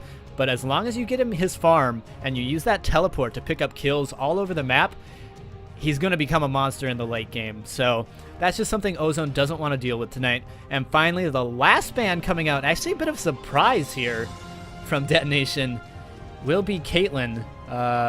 The only thing I can say to that is Mellow Melon, or M. Meron here, who is actually picking and banning for Purple Team, has been playing a lot of Caitlyn in solo queue. So maybe they're just afraid of the fact that that's really been a champion he's been very comfortable on. And again, final ban coming out will be Jax, another kind of meta ban. That top lane teleport Jax, not something you want to see. And we might actually see a Soraka. And yes, it is locked in. So we will be seeing a Soraka here from Detonation FM in Game 1. But here's the question. Will she be top lane? Will she be middle lane? Or will we see her in the bottom lane? It's been a while since we've seen her down there. Soraka actually getting picked up a lot in the Japanese League of Legends scene. And now with patch 4.5 being picked up really all over the place, a really actually good mid laner in this patch. She's able to just push the lane forever. Her ultimate giving her kind of that all over global presence. And she's just very, very strong at the moment. On the flip side, of course, Thresh being left open, I would be very surprised if that's not locked in. And it doesn't matter if you ban Elise, it doesn't matter if you ban Kha'Zix, because Lee Sin is available and Envy, very, very strong Lee Sin player, although they might actually be having, I don't know, we'll see who plays what. We've been seeing a lot of players all over the place. Yeah, for those of you joining us from the U.S. or wherever you happen to be, I know in the U.S. A lot of Maple here telling us it's very, very early. Well, good morning. Thanks for stopping by. Now, Detonation FM, it will be, will we see the lock? Lucian and a possible Karma. I would not be surprised if we see Lucian here. Lucian, another one of the very, very strong ADCs in the current meta. And Karma as well actually been making a very good comeback as of late. She just has so much poke in lane. And she's one of the supports you can actually start with a Frostfang on. And that will be locked in. So we are going to be seeing Karma. And with 1 second left in, that should lock in Lucian as well. So Detonation FM's team lineup is starting to take shape as we take a look over here on Ozone. And this might actually be a Mundo coming in. So, hi Mundo.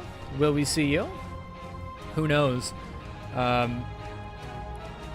Yeah, so it will be maybe a Mundo and a Ziggs. I like the Ziggs pickup. You want to be able to put down as much harass on the Soraka as you can. Ziggs is one of those champions who can get the harass in. Soraka obviously going to try and heal it off. But if you can do more damage than she can heal, you're going to have a good time. And Ziggs is definitely one of those champions who can do that. So it will be Dr. Mundo being locked in. So we'll be seeing some medical malpractice all over the Summoner's Rift this evening. And Ziggs being locked in as well. So as we go back over to Detonation FM, the last two picks, who will it be? Rio Silva and Astorore. Honestly, I couldn't tell you where they're going to play. I can tell you that Saros is going to play in the mid lane. And that's about it. I would assume... Nope. Not going to make any assumptions. When you have Udiproid on your team who plays basically every position, you never really know where Detonation is going to put their players. And honestly, I think that's part of the reason they've been having some struggles. We saw Udiproid last week, actually, for Detonation, playing some Riven in the top lane and doing very well for them. That's one of his favorite champions. I've never actually seen him play anything else in the top lane. So if we don't see a Riven, I'd be surprised to see him up there. But it will be a Talon and an Aatrox. So this should be very interesting. It's been a long time since we've seen Talon.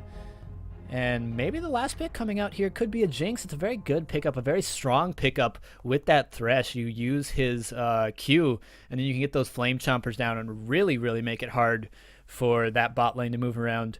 So I wouldn't be surprised if we see that locked in.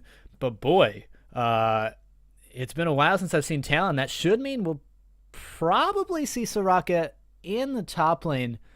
Although Talon can go top as well, so I'm not 100% sure what we're going to see. And, oh yes, my plushies. What do I have back there? There's a Flareon, a Jolteon, a Leafeon, and a Sylveon up top.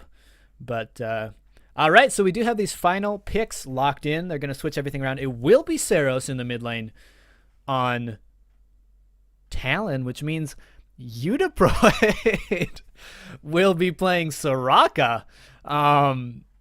Not really sure what to make of that, but we will see. That's a champion I've never seen Udiproid play. So, excited for that. But it'll be very interesting because that's going to be a top lane up against a Mundo. And I will be completely honest with you folks. Top lane is not necessarily my forte. If you've played a Mundo versus Soraka lane, who wins that? Like, I feel early on the poke from Mundo is going to be nice, but Soraka is going to be able to heal it because, I don't know. We'll see. One thing I guess to point out is that Mundo will be running that teleport, so he'll be able to have a little bit more map presence. And like I said before, Soraka with that heal is going to give her map presence as well. Not having to leave the lane to really have an impact on fights happening all over the map. So I like that, and she doesn't really need the teleport because, I don't know, you don't usually see a Soraka teleporting in because she does have that global heal. Yeah, there's a lot of just like going all in here with the Detonation FM lineup. It's Talon who's going to be jumping on your face. Look for Aatrox to be jumping on face just as hard. And then a lot of poke coming up from the backside with Karma and Lucian. On the other side, there's a lot of champions here that Ozone is just very comfortable with. Envy is going to be on his Ziggs, which is something he really, really enjoys. Tay going to be playing Lee Sin, one of his favorite champions as well. And Aotaka, a big fan of this Mundo. So, oh boy, it's really, really hard to say because this is something. Last time I saw a Soraka in the Japanese league, it went very, very poorly. So we'll have to see if. And now here I am, I'm talking, and it's actually been switched around on me. So it will be Udiproid on Talon and Saros on Soraka. So excuse me, that will probably be a mid lane Soraka and a top lane Talon. So I can see you guys talking in chat right now, and at least it's not a top lane Talon. That very well could be a top lane Talon. Excuse me, my bad. Keeping everything switched up around here. We do have about a 1 minute delay, and I'm actually really cold, so I'm gonna go grab a jacket, folks, and I will be right back. And when I come back, be ready because we're gonna jump right in to game 1 here of Detonation FM versus Ozone Rampage. This is the JCG Premier League Season 2 semifinals.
All right, so sorry about that, folks. My apartment was apparently colder than I remembered it being. But we are going to jump in a game here very, very shortly. And it will be Ozone versus Detonation FM. This is, like I said, the semifinal, so that means they are vying for a spot in the JCG Season 2 Championship. That's going to be happening next weekend. So if you're around, feel free to check that out. If you're not, don't worry about it. But if you just want to get some of the Japanese League of Legends goodness, feel free to stick around with us because we should have a pretty good match coming up. For those of you following the scene, Bonzen, actually, Detonation FM Bonzen, who's going to be playing Lucian, is fairly new to the Detonation FM team, and I think he might be the answer in terms of what Detonation FM was looking to do to kind of shore up their roster now that Eudiproid, who was actually an NA Challenger ADC in Season 3, has decided he does not want to play so much AD carry anymore. So Bonzen's been playing very, very well for Detonation. We are actually jumping into the game here. Game's been paused, but we're going to take you in anyway, and let's check it out. All right, so that was actually Saros, the mid laner for Detonation FM, falling off. He has disconnected. He should hopefully be back very shortly. And there it is, reconnecting. We should hopefully get the game started for you very, very shortly. Let's just make sure we have all of the summoners in the right place. Or all of the champions in the right place, excuse me.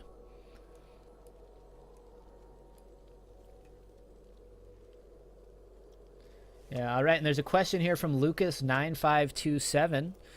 He says, hey, can you tell us when will be Japanese service opened?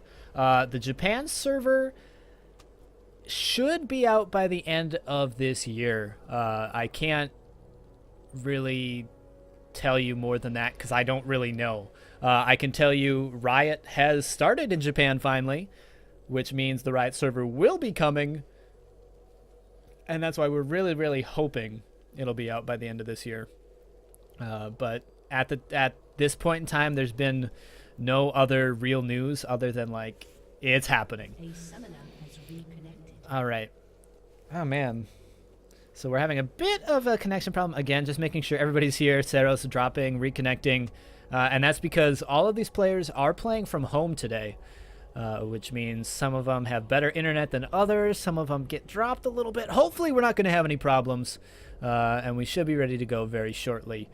Today we are playing on the North American server, which is where we play most of our stuff. Everybody will be operating on pings of anywhere from about 100 to 140, 150, which for those of you who don't play on that normally might sound a bit high, but when it's something you do every day, you really get used to it. All right, we do have the game underway, and both of these teams actually pinging the top of the river. You can see Ozone pinging that river bush, might be heading for a big level 1 there. Ping's coming up the top as well, so we might actually see a bit of a beatdown level 1. Have to be real careful with that Soraka for Detonation FM, because anything extended at level 1 with that Starfall means bad news. But there's Aotaka, a nice cleaver gonna hit, checking that bush. They don't know who it is, but they know somebody's in there, and you can see him continue to throw those cleavers. Saros takes another one to the face. So they are looking to get some meat, some goat dinner going on tonight. And just getting the nice wards out. You can see Zig's bombs checking that bush. They're not going to find anybody in it because there's no one there. And Detonation FM going to be doing some standing around in the river of their own. It's actually going to be an invade coming out here from Ozone Rampage. So a nice invade. And actually Detonation FM doing a bit of an invade of their own. I think they're trying to catch somebody out. It's a bit of a sneaky route going into this top bush. But they're not going to find anybody as Ozone is actually completely on the other side of the map. A nice path around here by Detonation FM. But, oh no, here comes Ozone back. This could be very bad. And they will actually get spotted out by the Lee Sin Q. There's a nice... Actually, Karma using her empowered Q as well. Going to put some damage across. Aotaka landing those cleavers. And... right now, Detonation FM not really in the best place. They do have all members of their team here, so they should be able to try and steal this red.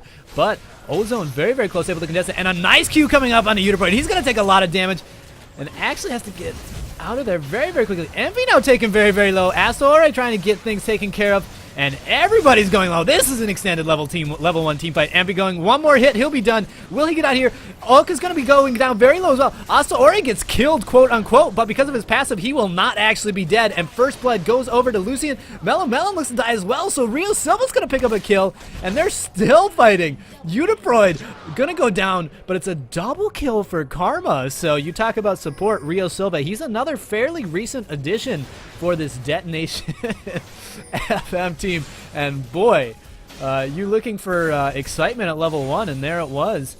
It's already 3 kills to 1. We're 3 minutes into the game, and a nice early push because there's no one up here to counter it because they were dead here by Detonation FM in the top lane.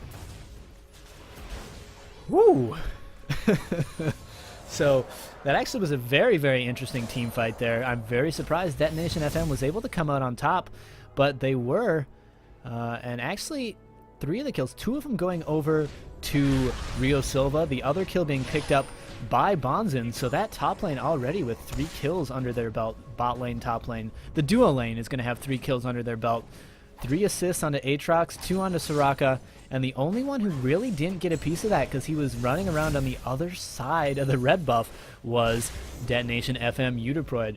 On the other side, the kill going across to Mundo, but Ziggs, Jinx, and Thresh all dying in that. The double kill actually coming out from Rio Silva was a nice little Q underneath the tower. So, like I said before, we are playing on the NA server today. Why don't we play on the Taiwanese server? We actually don't get very good ping to the Taiwanese server. A lot of times it's anywhere from 150 to 200, and that's not taking into account any of the server problems we tend to have for whatever reason when we connect to the Taiwan server. But really, maybe every time we've played we've had pretty bad ping, but I could be wrong. I could be crazy as well. So taking a look at these lanes in the mid lane again, though, like I said before, it's Soraka. She's going to be able to push that lane. You think of Ziggs being somebody who's able to push lanes pretty hard. Well, take that, maybe give it a ×2 multiplier, because Soraka just presses Q, and the sky falls, and that lane gets pushed, and pushed, and pushed, and there she picks up the cannon minion with her banana. The pings do come out.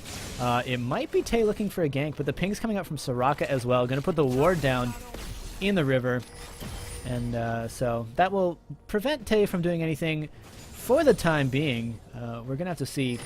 The nice thing about a Soraka is she doesn't have very good escapes. So if you can get the gank on her, it's very well. It's actually the Q's going to land on a Rio Silva. The Flame Chomper's coming out a little late out of Melon. That would have been a good chance to put a lot of damage down, but unfortunately just a minute late and a couple inches short, as that damage now actually coming out of Melon is huge. Bonzin is a lane bully. You can see he's actually able to be in lane right now with that kill and assist early on. He's got 2 Doran's Blades to the 1 of Melon, so that allows him to put out a lot more harass, a lot more damage. And now ping's coming down in this bottom lane where it is Talon versus Mundo. We might see a bit of action from Astore. However, there is a ward that just expired in that bush, and now it's going to be Astore coming on Tay. Tay doesn't have buffs. Astore does. Astore is level 4 to Tay's level 3, but they are just going to disengage that, and so it's a nice day to be Lee Sin when you can get away. So you can see both of these junglers, they're kind of hanging around in this mid lane. Tay's going to be trying to keep his farm up. I want to take a look at the start for Aatrox. Because of all those assists, he actually already has the Madred's Razors, so we will be seeing a Feral Flare out of him today as he continues to farm his jungle. And we talked about that's kind of a solo queue item. A lot of times Japanese top-level League of Legends looks an awful lot like solo queue, so don't be surprised to see that one coming out. In terms of farm all across the board, everybody's staying fairly even except for that middle lane. It's already 47 to 31, so a big deficit for Envy in that mid lane. Again, part of that just has to do with Soraka. As Soraka, you really have to be able to just get all the farm you can in your lane, come out of it with a lot of AP items, and be able to keep your team healthy, alive, and get those stars falling in the middle of team fights. So ping's coming out. The ping will actually come down. They know that Tay is there. The question is, will they do anything about it? Lucian going to play very, very safe. Actually, he might get caught out as Karma is here. Rio Silva's going to land a nice empowered Q there as well. Doing some damage to Elk, doing some damage to Tay. And he's just going to have to back away from that one. The red buff will be up soon, so he's going to try and grab it. They do know there's a ward there as well, so they should be able to keep it safe. Top lane, though, has to be very careful. Boy, that would have been very close. Had that actually landed the Thresh Hook, it might have been very bad for Ozone Rampage because Astaroria is very, very close by. There's the Lantern. It should keep Melamon safe. Little Q flying off into the distance from Rio Silva's Karma, and they will walk away from that one to live another day. So, very, very interesting. You actually see Udiproid doing very well against the Autaka. Autaka, however, a level up farm very, very close. And that level just coming from the early kill participation, the 1 kill going on to Autaka, where Udiproid really didn't have any. There is some nice damage coming out of Talon as he's able to rake across the face of Dr. Mundo. But we all know Dr. Mundo's a bit of a masoist, so he'll probably take that with pleasure. Meanwhile, in the top lane, the hook is just going to miss, and you can actually see having to use the Shark, the rocket launcher up there in the top lane to try and pick up some of that farm because they don't want to get too close. It will probably be Bonzin and Rio Silva hitting 6 first in this lane, I would guess, even with the push coming out. A nice Q, but the dash away from Bonzin will keep him safe as they now try to pick up this farm underneath their turret.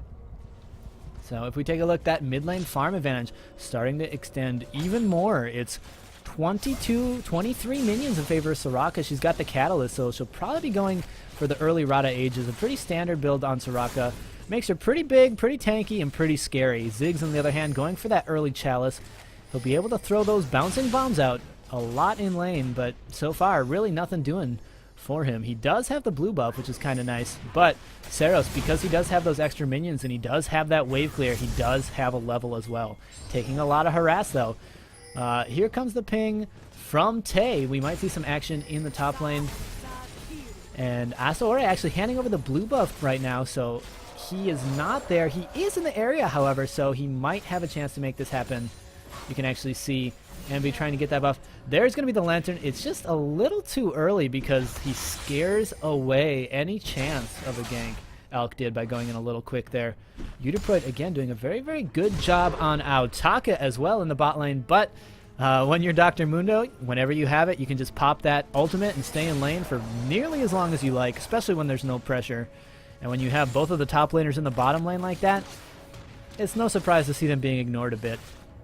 I want to take a look right now, actually, at Astaore because he has got that Madres Razors. I guess we don't get to see the count until he's upgraded it into the Lantern. So normally when you have that Lanterns, you kind of want to get your farm up as much as you can. Aatrox's one of those champions, though, that has pretty good ganks with his slow and with his knock-up. So he's actually looking for something here in the top lane. The question is, will he be able to get it?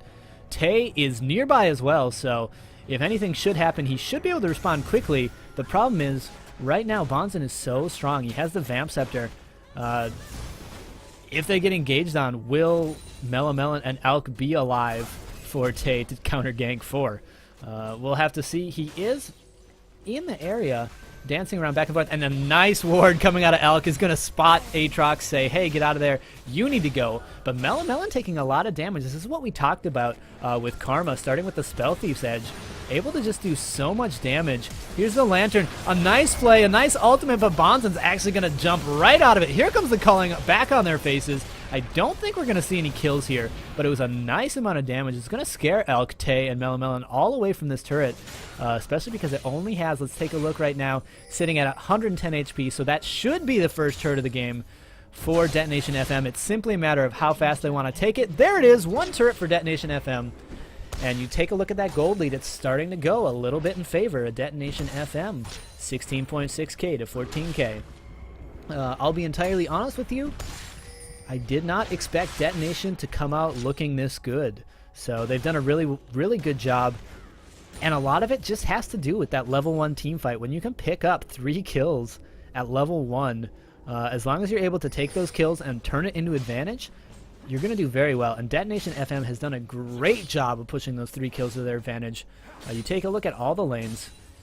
Talon up in farm. You can see... Oh, here's actually a nice hook by Elk, though. Rio Silva's going to be cut out. Saros is here. Should be able to heal. And actually now going to have to run away because Rio Silva trying to get this stun on. And the only one really close right there for Ozone was Envy. So now it's a 4-man. Actually, all 5 members here for Detonation are down in the Dragon area. That will allow them to pick the Dragon. There is no Jinx here, so I would be very surprised if Ozone really tries to do anything about it. Yeah, you can just see they're going to clear out the wards and have to kind of get out of here. So that was a basically free Dragon for Detonation FM. Ozone going to maybe try and put some damage onto this tower, and it is a Jinx, it is a Lee Sin, and a Ziggs. So with the passive, they're actually doing a lot of damage. But this could be an engage. There's an ultimate coming out of Udiproid. Dive in by Asteroid. Sarah's going to be knocked back. There's a nice knockback there from Envy. But Aotaka now, he comes in. He's in the middle of everything, but he does not have a team to follow up. Asteroid, pretty high health. Sarah's pretty high health. Rio Silva, he's sitting at full HP. So they might have got a little bit carried away. It looks like, once again, no kills are going to come from this. But take a look at the minimap. Lucian in the bottom lane. And that's going to be another turret for Detonation FM. So it's 3 kills to 1, 2 turrets to 0, 1 dragon to nothing. Detonation FM doing everything right. 4,000 gold in the bank. We're only 14 minutes into this game. Aotaka trying to do something to that tower, but Karma, Rio Silva there, has no plans for letting that tower drop anytime soon. So yeah, I'm very, very impressed right now with the way Detonation FM is playing. This is kind of what we'd like to see out of Detonation FM back in their dominant days. It's a little bit of a swagger, nothing too much, but really taking that advantage and pressing it, playing like they own the game. When Detonation FM plays poorly, they play on their back foot, and you can really see them go on tilt. So right now, playing like this is really, really good news for the Detonation organization, and really, really good news for Detonation FM. So, and we're going to be able to clear out this wave pretty decently, but again, that mid tower as well, very, very low, and Envy's not going to be able to keep it up for very long, especially with the push coming out of Saros. Look at him. He's not afraid to get in close, silence, and he'll continue to call those stars onto that minion wave and just continue the pressure on the turret. Look at that. It's a meteor shower coming every which way. Getting a little support from Karma as well. That should be the middle turret. And that will be all the tier 1 turrets going down now for Detonation FM. Aotaka doing a nice job on Bonzen here. Has to actually back away the turret and the culling coming out. That's a few too many projectiles, even for Mr. Mundo himself. Now the blue buff going to go over to Saros. That's going to be very, very nice on Soraka. You can give everybody mana, but you can't give it to yourself. So a blue buff is a nice way to keep that up. Saros again now just going to starfall those minions, and look at that farm. 150 minions to 118 minions. Really, really nice job in the mid lane. You really have to shut Soraka down, and so far, no kills, no ganks even in this mid lane. So very, very nice for her. Now the Feral Flare being completed as well on the Astaore, as we do see a flash coming out there. Excuse me, I just jumped away from that. 18 stacks, so 7 more minions, and Asteroid will have that Feral Flare up. A bit slow, but he's also been all over the map trying to make ganks happen as well, so can't really fault him for that. Taking a look at other builds all across the board. Actually, let's go back to Asteroid. He has the Chain Vest to go along with the Feral Flare, which is very, very nice. And yes, Zeon-kun, if you want to check this stream out in Japanese, I believe it's twitch.tv/JCG LoL. So it'll be the same game. You're just going to have Papriko, and I'm not sure who he's casting with tonight, but if you want to check it out in Japanese, absolutely go check it out. We'd love you on either channel, as we do have a bit of a lull in the action here. So where were we? Oh yeah, taking a look at the items. Jinx not really doing so hot. The Bloodthirster already completed.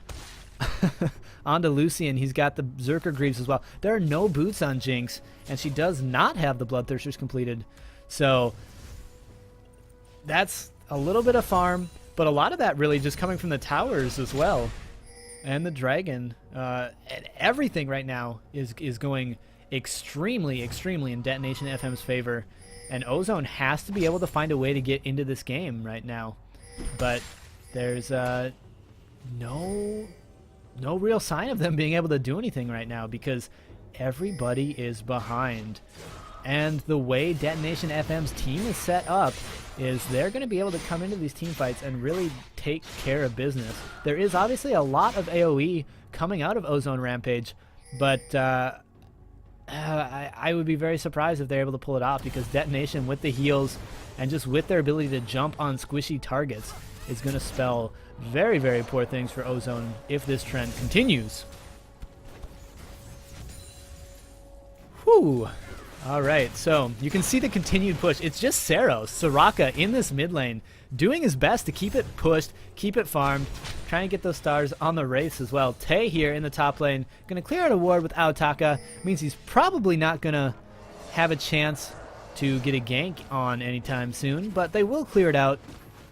And Dragon actually going to be up here in 20 seconds, so look for that to happen. Actually, already you can see a nice rotation coming out of Detonation FM. Somebody's doing a very good job with those timers because here comes Udiproid. That's going to be all 5 members.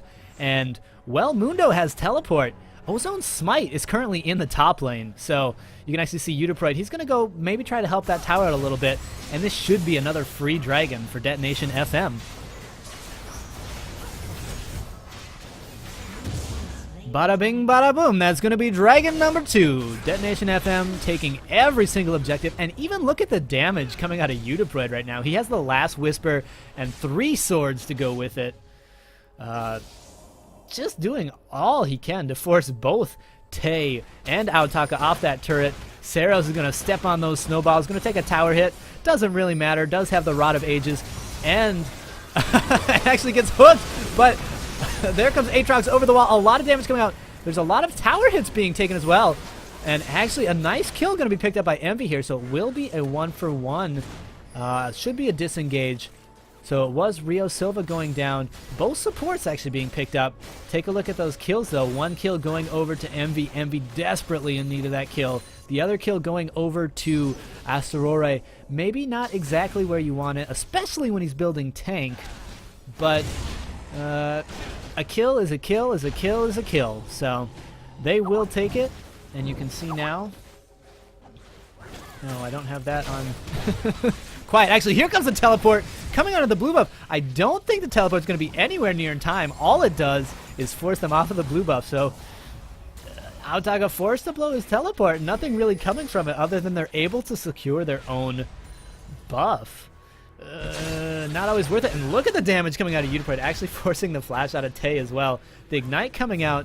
Tay will walk away from this one, but I think Udiproid's going to be happy with the way that was handled. Like I said before, so much damage. He has his Boots of Lucidity finished as well. But everybody looks like they're going to be going back, getting a chance to buy here. And right now, it's just really going to continue to spiral for Detonation FM.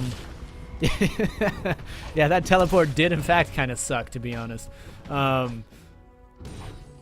Yeah, I mean, Ozone, they can't really force anything right now, so they're kind of at the mercy of Detonation FM right now. They kind of have to hope that Detonation FM picks a bad engage, goes in, loses 1 or 2 people early, and then they're able to follow that up.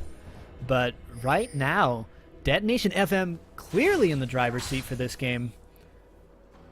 The question is, when are we going to put the accelerator all the way down? 21 minutes into the game right now.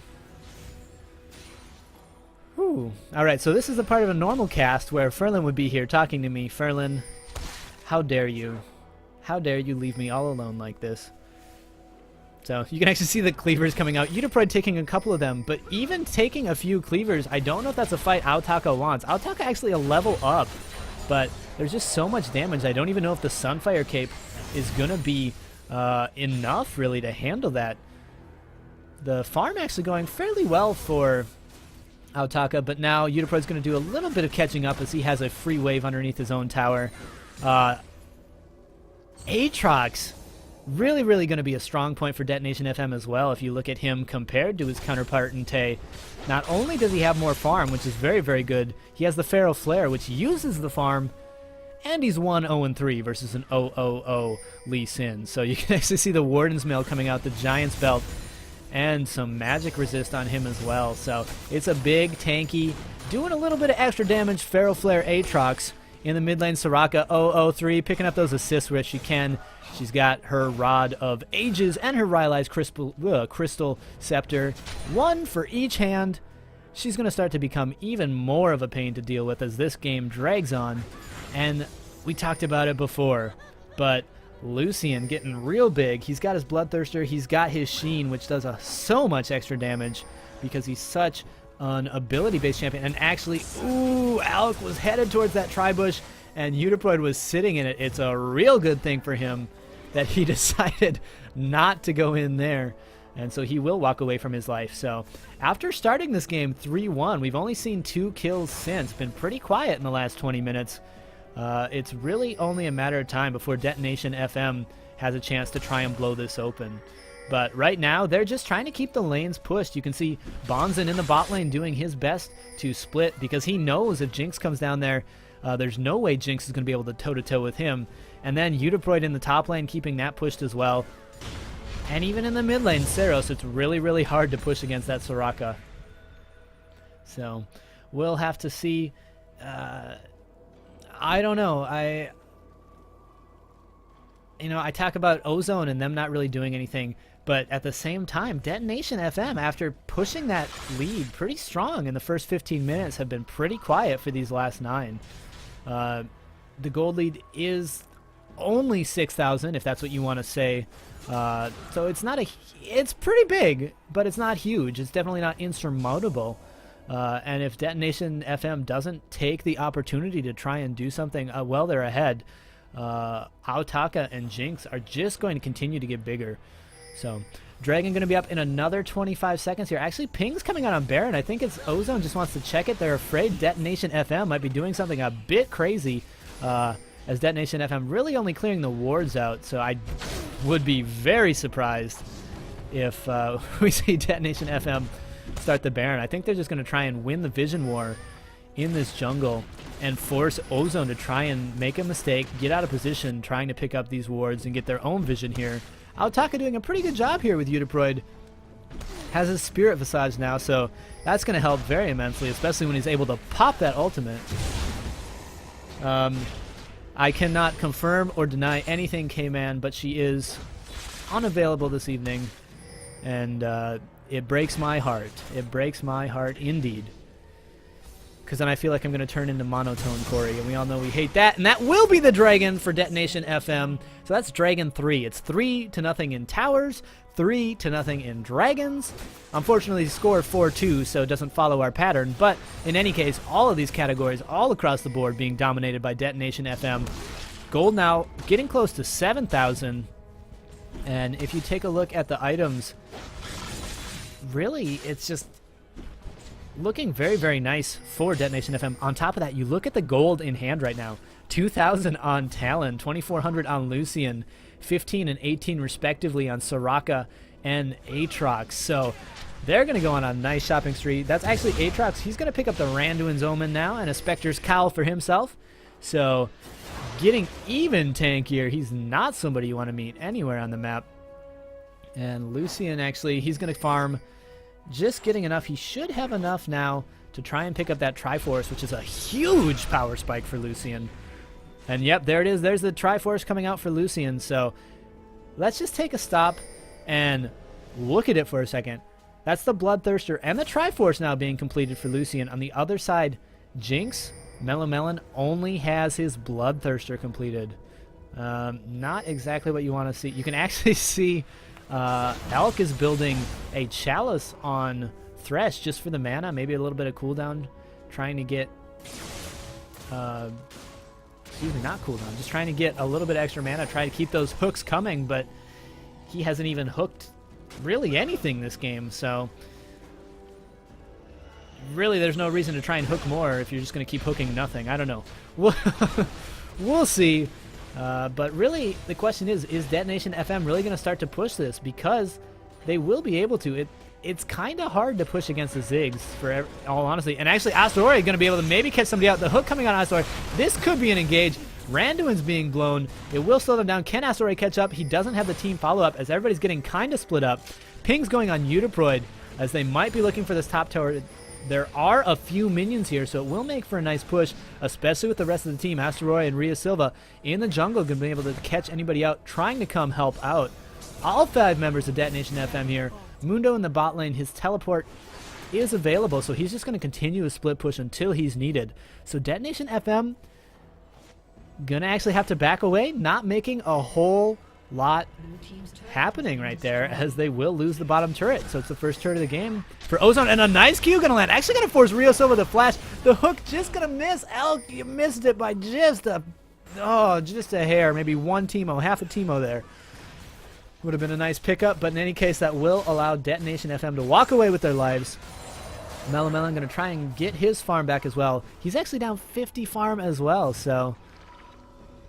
And wow, actually take a look at this. We talked about Soraka farming really, really well early on in the game. 275 on Ziggs now. So Detonation FM kind of letting this slip away a little bit. Obviously the gold still in their favor.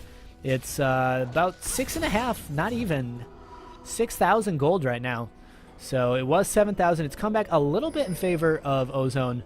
But right now we're just not seeing any fights happen, so it's hard to tell which team is winning, even though the items and the gold are currently very much in favor of Detonation FM.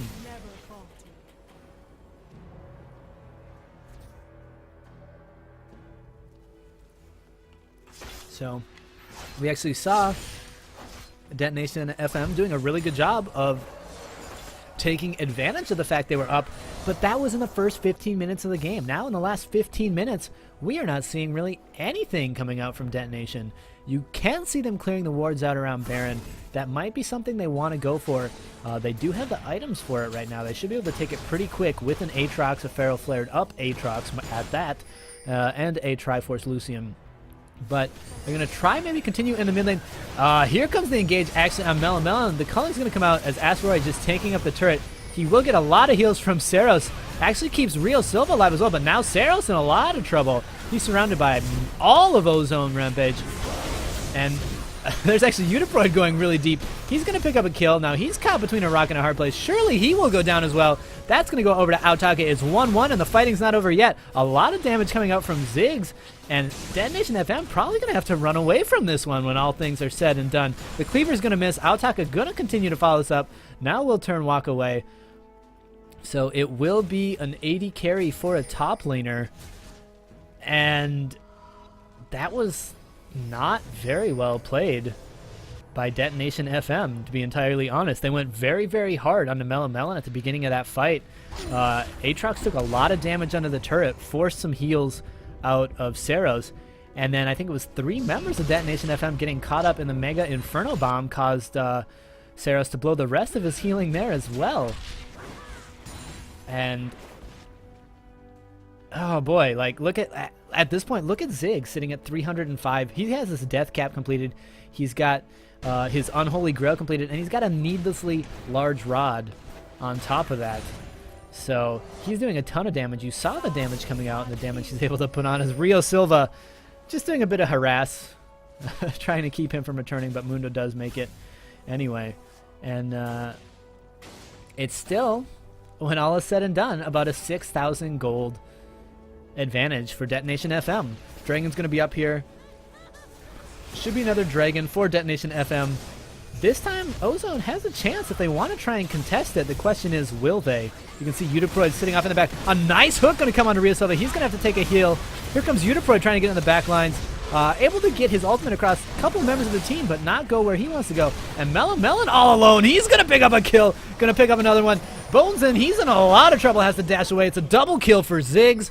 And talk about Ozone trying to contest the Dragon. Ozone looking bad early. Ozone looking great right here. Look at the damage coming out of Envy. Going to keep Saros away from this. It's a 3-for-0 and a dragon, and look at the gold swing. All of a sudden, it's nearly 3,000 back in favor of Ozone. And boy, Ozone looking real strong. They're actually heading up towards this Baron. Will they go for the Baron now? The death timers, take a look. Rio Silva is back up. Asterori going to be on a 15-second timer. Udipride on a 10-second timer too. And it looks like they will start this Baron up. So all of a sudden, Ozone coming to life. They're going to pick up a dragon. They're going to pick up a triple. And unless anybody from Detonation can get here very, very shortly, it'll be a free Baron for Ozone as well. And that's going to swing the lead very, very close back to neutral.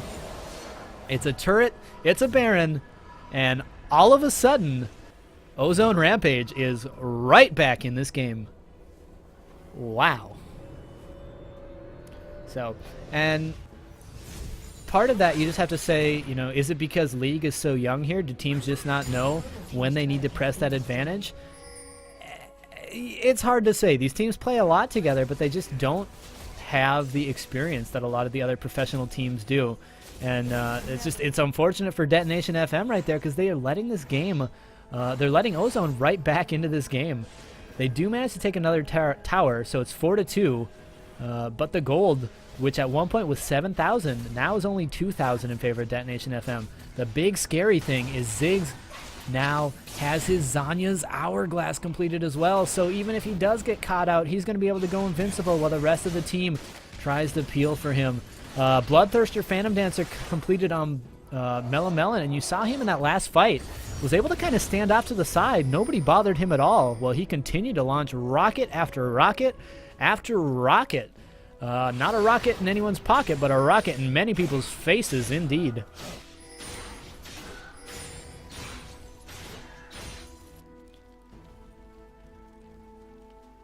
All right, so after that early game, Soraka honestly has been kind of irrelevant, you know, helping her team with the global heal, and that's been about it. We haven't seen a whole lot. She's 0-4, so even with the global heal, not doing heal. I take that back. There's only been 5 kills for Detonation FM, so an 80% participation rate is pretty good, but now there's a nice push in this top lane coming out from Ozone. The only problem is Udiproid is in behind. He's been doing this all game, and here he comes again. This will be an engagement. A nice ultimate. Melon's going to go down. That's what Detonation wants to do, is take out the 80 carry. Teleport coming from Mundo. Will Aotaka be able to do anything to turn this fight around? It's currently a 1-0. All members of Detonation are here. Astori in the middle of this, getting real big. Will take actually a lot of damage. Aotaka being caught. Saros is going to be hooked. And who's going to come out on top? This is a pretty crazy sloppy team fight as everybody's wailing on everybody. And actually, Aotaka has to flash out. That's going to be a double kill from Ziggs, so Envy coming out. Envy actually forcing the flash out of Bonzin, and it's not over. It will actually flip back in favor, so they lose Melon early. They pick up 2 kills, and take a look at that top lane, as now 4 members of Ozone are here. The question is, will they try and push this? It's only Lucian. I do like what Asterori's doing. He's gone to this mid lane. He's going to try and push that turret as hard as he can. He, of course, does not have his ultimate available after using it in that last fight. But what looked like a really good fight for Detonation FM, they were able to take care of Melon very early in that fight. Ended up going south after they got hit with a giant Mega Inferno Bomb from a 5-1-2 Envy. So Envy really putting the team on his back right now. And huge damage coming out of him for Ozone Rampage. So we're actually under 2k gold now. 8-6 kills in favor of Ozone, and 3-4, only down 1 tower. So this is starting to look pretty good for Ozone Rampage. This is the Ozone Rampage I expected to come out from the beginning. And, you know, honestly, it might have just been trying to overcome that 1-3 start after a level 1 teamfight went poorly in their favor.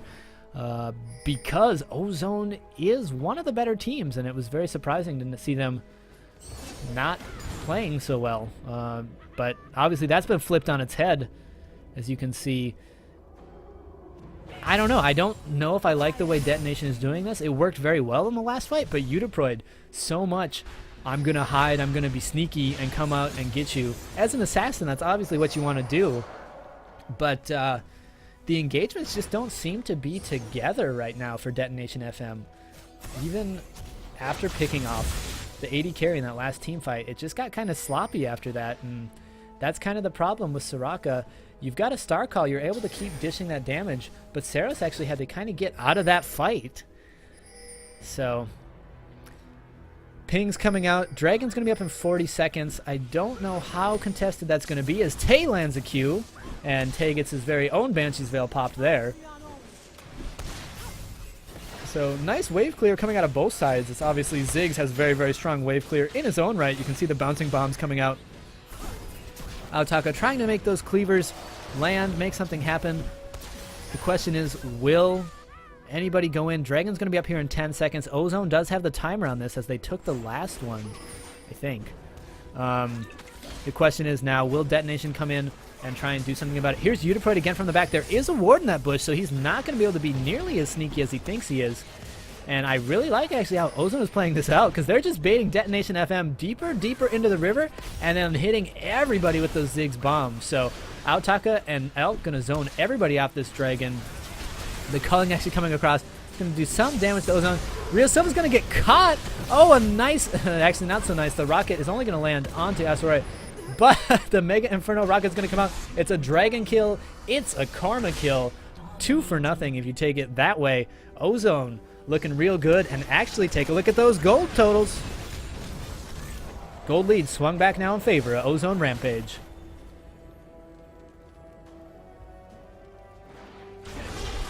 And they are not done yet. Missing that Rio Silva. Detonation FM looking real scared. They can't handle all 5 members of Ozone right now as they're going to continue to push. There goes one turret. With the Aotaka, Mundo's so tanky here. He's able to help tank up this mid turret. Question is, will they try and put some damage on it? Nice wave clear coming out of Saros, but he paid for it a lot with his HP. And I like what Ozone's doing here, just pushing that mid lane up pretty hard. They're going to try and pick up this blue buff, and Baron is going to be up in 30 seconds as well. So Detonation FM, really no wards in the area. Actually, Tay Envy going back, so it won't be a Baron right now in 20 seconds for Ozone. If Detonation FM had a little bit better ward coverage, they would see that Ozone had recalled and would have a shot at maybe trying a very, very quick Baron. You do have the Feral Flare, and let's take a look at that on Asterore. Sitting at... Oh, and there's a big problem for Detonation FM. Just not having a chance to stack that Feral Flare. Got the Feral Flare pretty early, but that was 25 minutes ago and only 12 stacks since then. Not real happy news for him. And actually, Lee Sin come back in a big way. He's sitting at 0-7 from the last time we checked.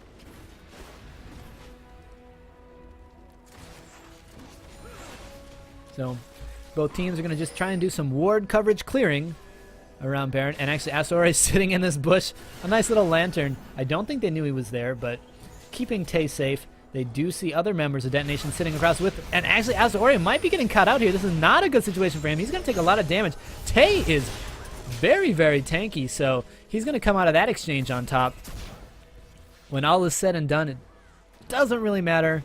Everybody's going to walk away, but we can see this Baron dance, and it will actually be Detonation FM starting this Baron up as Asteroid and Sarah's going to be up there. There is a ward there for Ozone, so they know this is happening. They might just want to try and wait it out, get some damage down, as Aotaka is in the bot lane split pushing, and is just going to continue to push. They might not even need him to teleport into this fight. Honestly, they have Baron already, so even in a 4v5 situation, it's 4 plus Baron versus 5. Here comes Aotaka. Detonation FM has to get out of here. This cannot end well for them.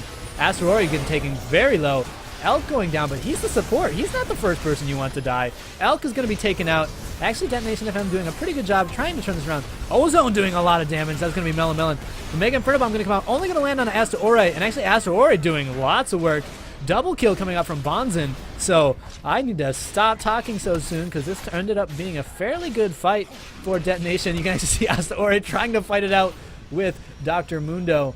Now, it probably will not be enough. He's going to have to jump over this wall, and he will. Aotaka can't catch him.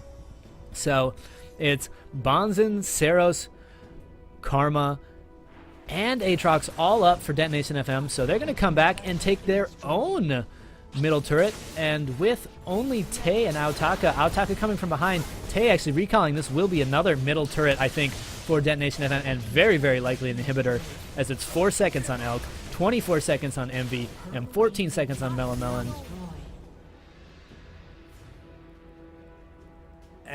And just like that, gold swinging back in favor of Detonation FM. Baron's still there, so nobody going to actually pick that one up. But what I thought was going to be a very, very sad fight for Detonation FM actually ends up going very well in their favor. That fight, they did actually get Ozone to clump up a lot, which meant a lot of AoE damage coming out from both the Star Calls and Bonzen actually laying a ton of damage across everybody. You can see his build right there. He's got the Banshees, the Last Whisper, the Bloodthirster, and Triforce as well. So, yeah, I don't know. You can see mistakes from both teams here. At this point, it's almost, you know, who makes least mistakes rather than who's going to win the game. But in either case, both of these teams have a shot at this. It's 9 kills to 10. It's only a 600 gold lead. Baron going to be started up again by Detonation FM. Do they want to stick around? No, they're going to back off. Or are they? We're never going to know. The hook coming out from Elk, and there's a few shots. Going to go onto the ward. Baron very, very angry. Either way, fight me, don't fight me, but stop pissing me off. One angry, angry monster as the pings come out all over the map. Eudiproid might be working his way into that bottom lane, which tells me they don't want to go for the Baron right now. Pretty good idea, as all members are all over the map. Pretty close. They could do this without him. And again, it's Eudiproid. He's trying to catch somebody out, and he very well might. Melon has to be so careful right there, and that's going to be so much damage. Melon actually has to cleanse that. Gonna take the Lantern. Gonna be okay. But that's been Eudiproid all day, trying to pick up those kills. And now, with their AD carry having to go back to base and recall, actually going to try and get into this fight. Detonation FM is going to start up the Baron. Baron at about half health, just not going down nearly as fast as they would like because that Feral not so stacked for Aatrox. Here comes Aotaka. He's going to push him off. That will be the Baron stop. The hook going to come out of Elk. Real Silva's going to be taken very low. There's the Soraka, the power of Soraka. And honestly, that rocket is not doing any damage as it lands on Asteroid. He has too much armor with the Randuins. Saros is going to be caught. He's going to be flayed. The Flame Chambers is going to come out. He's going to use his Zanya's. Misses the Mega Inferno Bomb, but will get blown up anyway by Ziggs. Melon has to be very careful chasing on a Eudiproid, but Eudiproid going to take a lot of damage. Going to be slowed.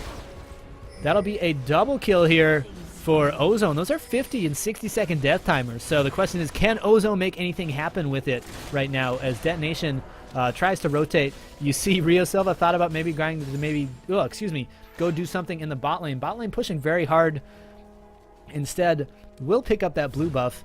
And because that lane was just so pushed right now, very hard for Ozone to do anything. There are still 35 seconds on Eudiproid's timer, but I don't think they're going to be able to. And actually, poor support Karma just not able to take that blue buff in time. Spent a lot of time there trying, but unable to make it happen.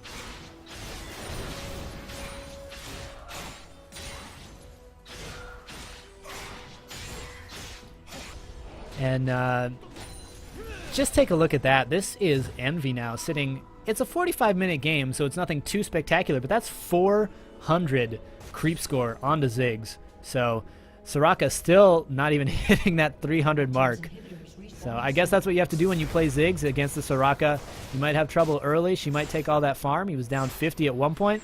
Turn it around, take about 150 on your opponent, and things start to look real good. The Void Staff completed for him as well, going for that Lich Bane. There's so much damage coming out of Envy. As long as they can keep Envy alive and he can continue to throw those bombs from the back line, Detonation FM is going to have real problems. As now, once again, Baron going to be cleared out. Will Detonation FM start it again? They've started it about 3 times, and Baron is still there. And let's make it number 4. Here they go. Baron dance. Ozone in the area. Aotaka again by himself, but his teleport is up. Looked like it might have been just a bit of a bait. Detonation taking a bit of damage.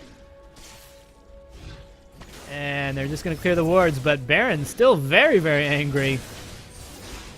So getting their revenge on him. The ward coming out again. This is very dangerous for Detonation FM. They have to be so careful. It's only 3 members. They're taking so much damage. Obviously, Rio Silva is here. Eudiproid is here on Talon. And now Aotaka's actually come in as well. He's going to blow his Randuins.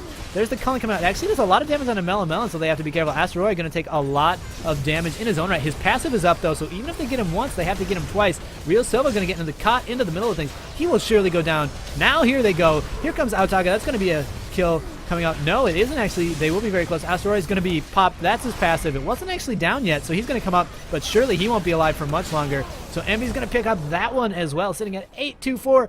Saros, very, very low health. Bonzen just doesn't have the support to do it, and Udiproid kept looking for a window to get into that fight and never really had it. As now Aotaka's going to fight with Udiproid and Bonzen, but they have to be so careful. Aotaka's just going to keep this lane safe while Ozone picks up themselves another Baron. You only need Tay and Melon up there. And now Udiproid getting caught out. He's going to have to cleanse. He's actually going to go invisible, but there is an Oracles right there from Thresh. The hook, the flash, it's beautiful, Udiproid. Goodbye. Ozone Melon going to pick that kill up. It's a 4,000, almost 5,000 gold lead in favor of Ozone. And look for them to push real hard down this mid lane as Real Silva just came up. Asteroid's got 15 seconds. Udiproid's got a minute. So surely with Tay being as tanky as he is, this will be the mid turret here. That's why you love a Jinx getting late game. Look at the pushing power. Look at the attack speed. They'll stick around. That tower's going to go down. And watch Melon just lifesteal it all back. As that tower goes down, it looks like they're going to try and get the inhibitor as well. So that will be the inhibitor. And 10-15 minutes ago was the inhibitor for Detonation FM. Now it's Ozone picking up an inhibitor of their own. And really what cracked this one wide open was this objective control over Baron. And now it's 6 kills in favor of Ozone as well. So these last team fights have just been going very, very well. And it's not even the team fights, you know. That hook after the extended team fight, Udiproid getting just a little caught out, and a beautiful flash hook coming out of Elk. Ozone is starting to feel very, very good. And, you know, it's almost been all downhill after, you know, a 3-1 start and a strong first 15. But when you can't come back and fight another strong 35 after that, this is what happens. Obviously, it's still anyone's game. There's still a lot of damage on Detonation when teams start getting to the point where each team has 70k. You know, a 5k gold difference is not that huge. The problem is there is so much of that gold on to Envy. He just does so much damage, and Aotaka is huge right now. Look at his items. He's got a Randuin's, he's got a Warmog, Spirit Visage, Sunfire Cape, and a Thornmail. So he's got himself 400 minions as well. So that minion farm just going very, very well in terms of Ozone. Obviously, Bonzen has done well for himself, about 100 farm up on his counterpart Melon. But Melon's just really been abusing the fact that his rocket gives him so much range to do a lot of poking in his own right. Udiproid doing a good job trying to take down that top lane as fast as he can. We might get a fight under the tower here. Aotaka is taking this turret for days. There goes the turret. The hook's actually going to miss. Real Silva's going to be taking that. That's going to be a rocket landing. Goodbye. Asteroid going to have to dive out of that. Bonzen's got to be real careful. Sarah's got to be real careful. It's 1-0. The inhibitor, they're going to trade maybe an inhibitor for an inhibitor. Udiproid does take out the top turret, but his team and his base are going to be gone if he doesn't get back soon. He's got a recall. That's going to be a nice kill. That's going to be a turret. This will be the second Nexus turret, and there's no way Udiproid's going to get here in time. GG. Congratulations to Ozone Rampage. All right, well, that was kind of the floodgates breaking. Wow. So after a very, very poor showing in the early game, Ozone just started killing people and really never let up. So congratulations to Ozone Rampage. That's going to be game 1 going over to Ozone Rampage. This is a best of 3 series, so stick around. We will be bringing you another one very, very shortly. I'm going to take a quick break because I'm doing this solo tonight, and I'm very, very in need of a drink. So stick around. We'll bring you game 2 very, very shortly. Be right back.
All right. Hi, everybody. I am back. You are watching JCG Season 2 semifinals. It's Ozone Rampage taking on Detonation FM. In Game 1, it was very, very well fought, but all is said and done, and Game 1 will be going over to Ozone Rampage. But stick around. It is a best of 3, so we'll be bringing you at least one more game this evening, if not 2. Honestly, I'd give Game 2 to Ozone just because of the way they've been playing recently. And they were able to come over and beat even after a 1v3 start in that one. But we'll have to see. I think we're going to try and get the next game started here probably in about the next 10 minutes. Don't quote me on that. But we will. We will. Sure enough, get it going. Oh, cool. It's making sounds, so you know exactly what I'm doing. Ooh. We are just about ready to go. I am Corey Swans. Thanks for joining us this evening. It's always a fun time here in Japan League of Legends. Still very, very early in the Japan League of Legends scene, but we appreciate you stopping by, to watch. Normally, I'd be sitting here with the lovely Ferlin Yoshimi. I'm sure all of you are very, very sad that she's not here. I'm not entirely sure what she's doing this evening, but she had good reason, so we'll give her the day off, I suppose. So I don't have anybody to talk with right now, so I'm trying to have fun with you in chat. I know we're on a delay, but if you want to talk, let's do it. I'm enjoying watching you guys. I see a lot of good conversation going on over there. Enjoying it. And we will be having Game 2. It's going to be, once again, Detonation FM and Ozone, as long as we get everybody in here. We'll see if that happens. じゃあ皆さんこんばんは。これは JCG のプレミアリーグデトネーション FM 対オゾンランページ。第1試合がオゾンランページに勝って、これからまた誰が勝つかわからないから見てるならぜひこれからも見てください。日本語で見たいならここじゃなくて twitch.tv/JCG LoL だと思うんだけれども、そこで日本語の配信やってるので、あとニコニコ生でもうやってるから、そこでも見たいならどこでもいいけれども、もしかして英語で見たいならここでも全然平気で私喜ぶからよろしくお願いします。Man, I gotta stretch. That was, a 55 minute game. We've been having them pretty fast recently. Let's see what else. Okay, here we go. Thanks for helping me out, Red Liquids 93. Do they have servers in Japan or do they play on American West Coast servers? So, at the moment, there are no Japan servers. We play on NA. Depending on your internet connection, ping is anywhere from 100 to 150, 160.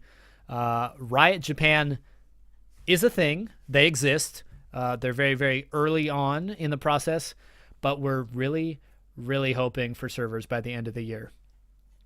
So, yeah, K-Man's got it. K-Man's, thanks for taking care of that. I'm excited. Honestly, I'll probably keep my account on the NA server because that's where I started, and there's so much on my account and so many people I like to play with. But I'm really excited to make an account on the JP server so that I can play with a real ping. You get used to a high ping, but in Japan, sometimes we'll play on the Korean server, which is a bit harder because you have to get a Korean social security number or a foreigner ID number to make an account on the Korean server. And then it's about a 40 to 50 ping, which is pretty nice. But then you have to play on the Korean server, which is fun.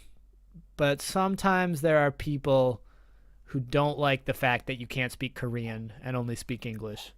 So, yeah, that's my take on the Korean server. Obviously, some of you might enjoy your time over there. But we are just about ready to get underway.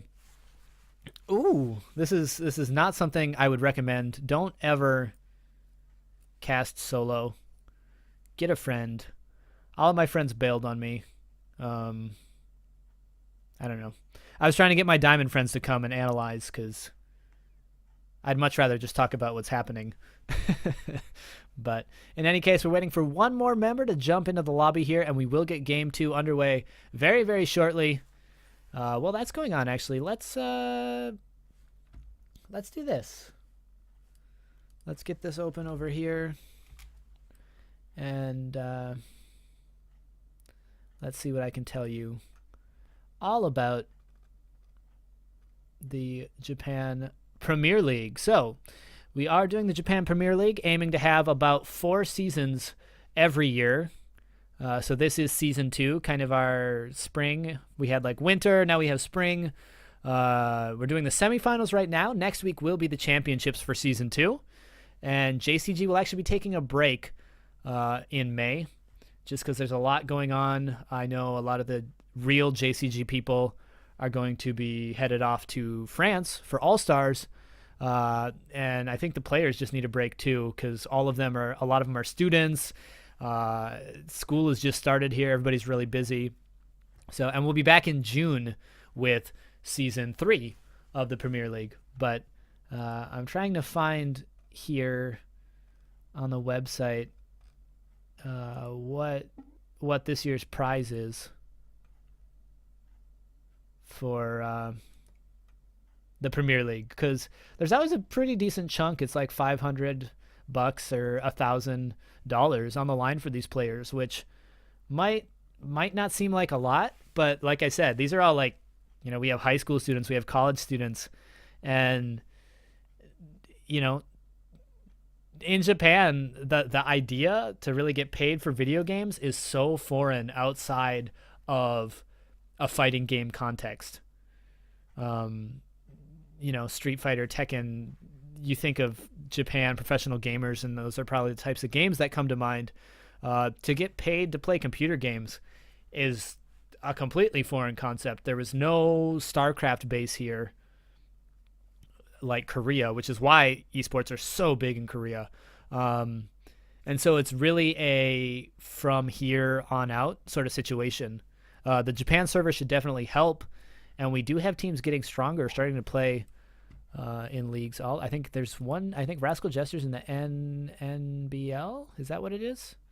Somebody correct me if I'm wrong. I could be wrong. And MPB? No, that's Japan Baseball League. Oh boy. Just pretend like I never said anything. But we will be jumping into game very, very shortly. I think we've collected all of the players, just making sure everybody's ready, and we'll jump into picks and bans real quickly here for game 2. Okay, thank you, Edelweiss. I didn't actually watch the NLB, so I am a failure. RJ played in NLB, and I think somebody told me they did not do well, which does not super surprise me, but let's jump in here. Picks and bans. But yeah, esports Japan, not a huge thing. So look at these bans coming out so far. No change. Rise gonna be banned out by Ozone. Caitlyn gonna be banned out. Nidalee banned. Jax banned. All right. Well, all we're missing is a Kha'Zix and Elise. We'll see if those are the 2 bans that come out here. So obviously, Rise, Jax, those kind of scary top laners. Nidalee is just a mid laner that Saros is really comfortable with. And like I said before, Melon has been playing so much Caitlyn in solo queue. They just don't want to see him on it. There's Kha'Zix, so all we need is the Elise. Can we do it again? Survey says, show me the Elise.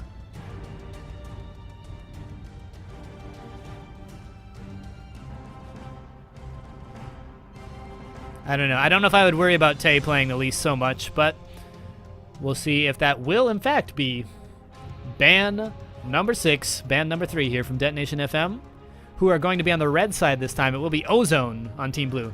And actually, yeah, there's a pretty good band, Thresh.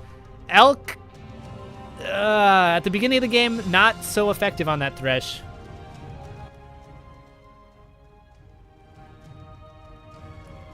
But making plays happen late. So we'll see how that goes, as it will be first pick this time for Ozone. You know, Jinx is open if that's somebody that Mello wants to play, since his Caitlyn is not available. I would be surprised, honestly, if Ozone comes out and picks much different than they did last game, because, like I said, those were kind of picks that they felt comfortable on. And even though they started poorly,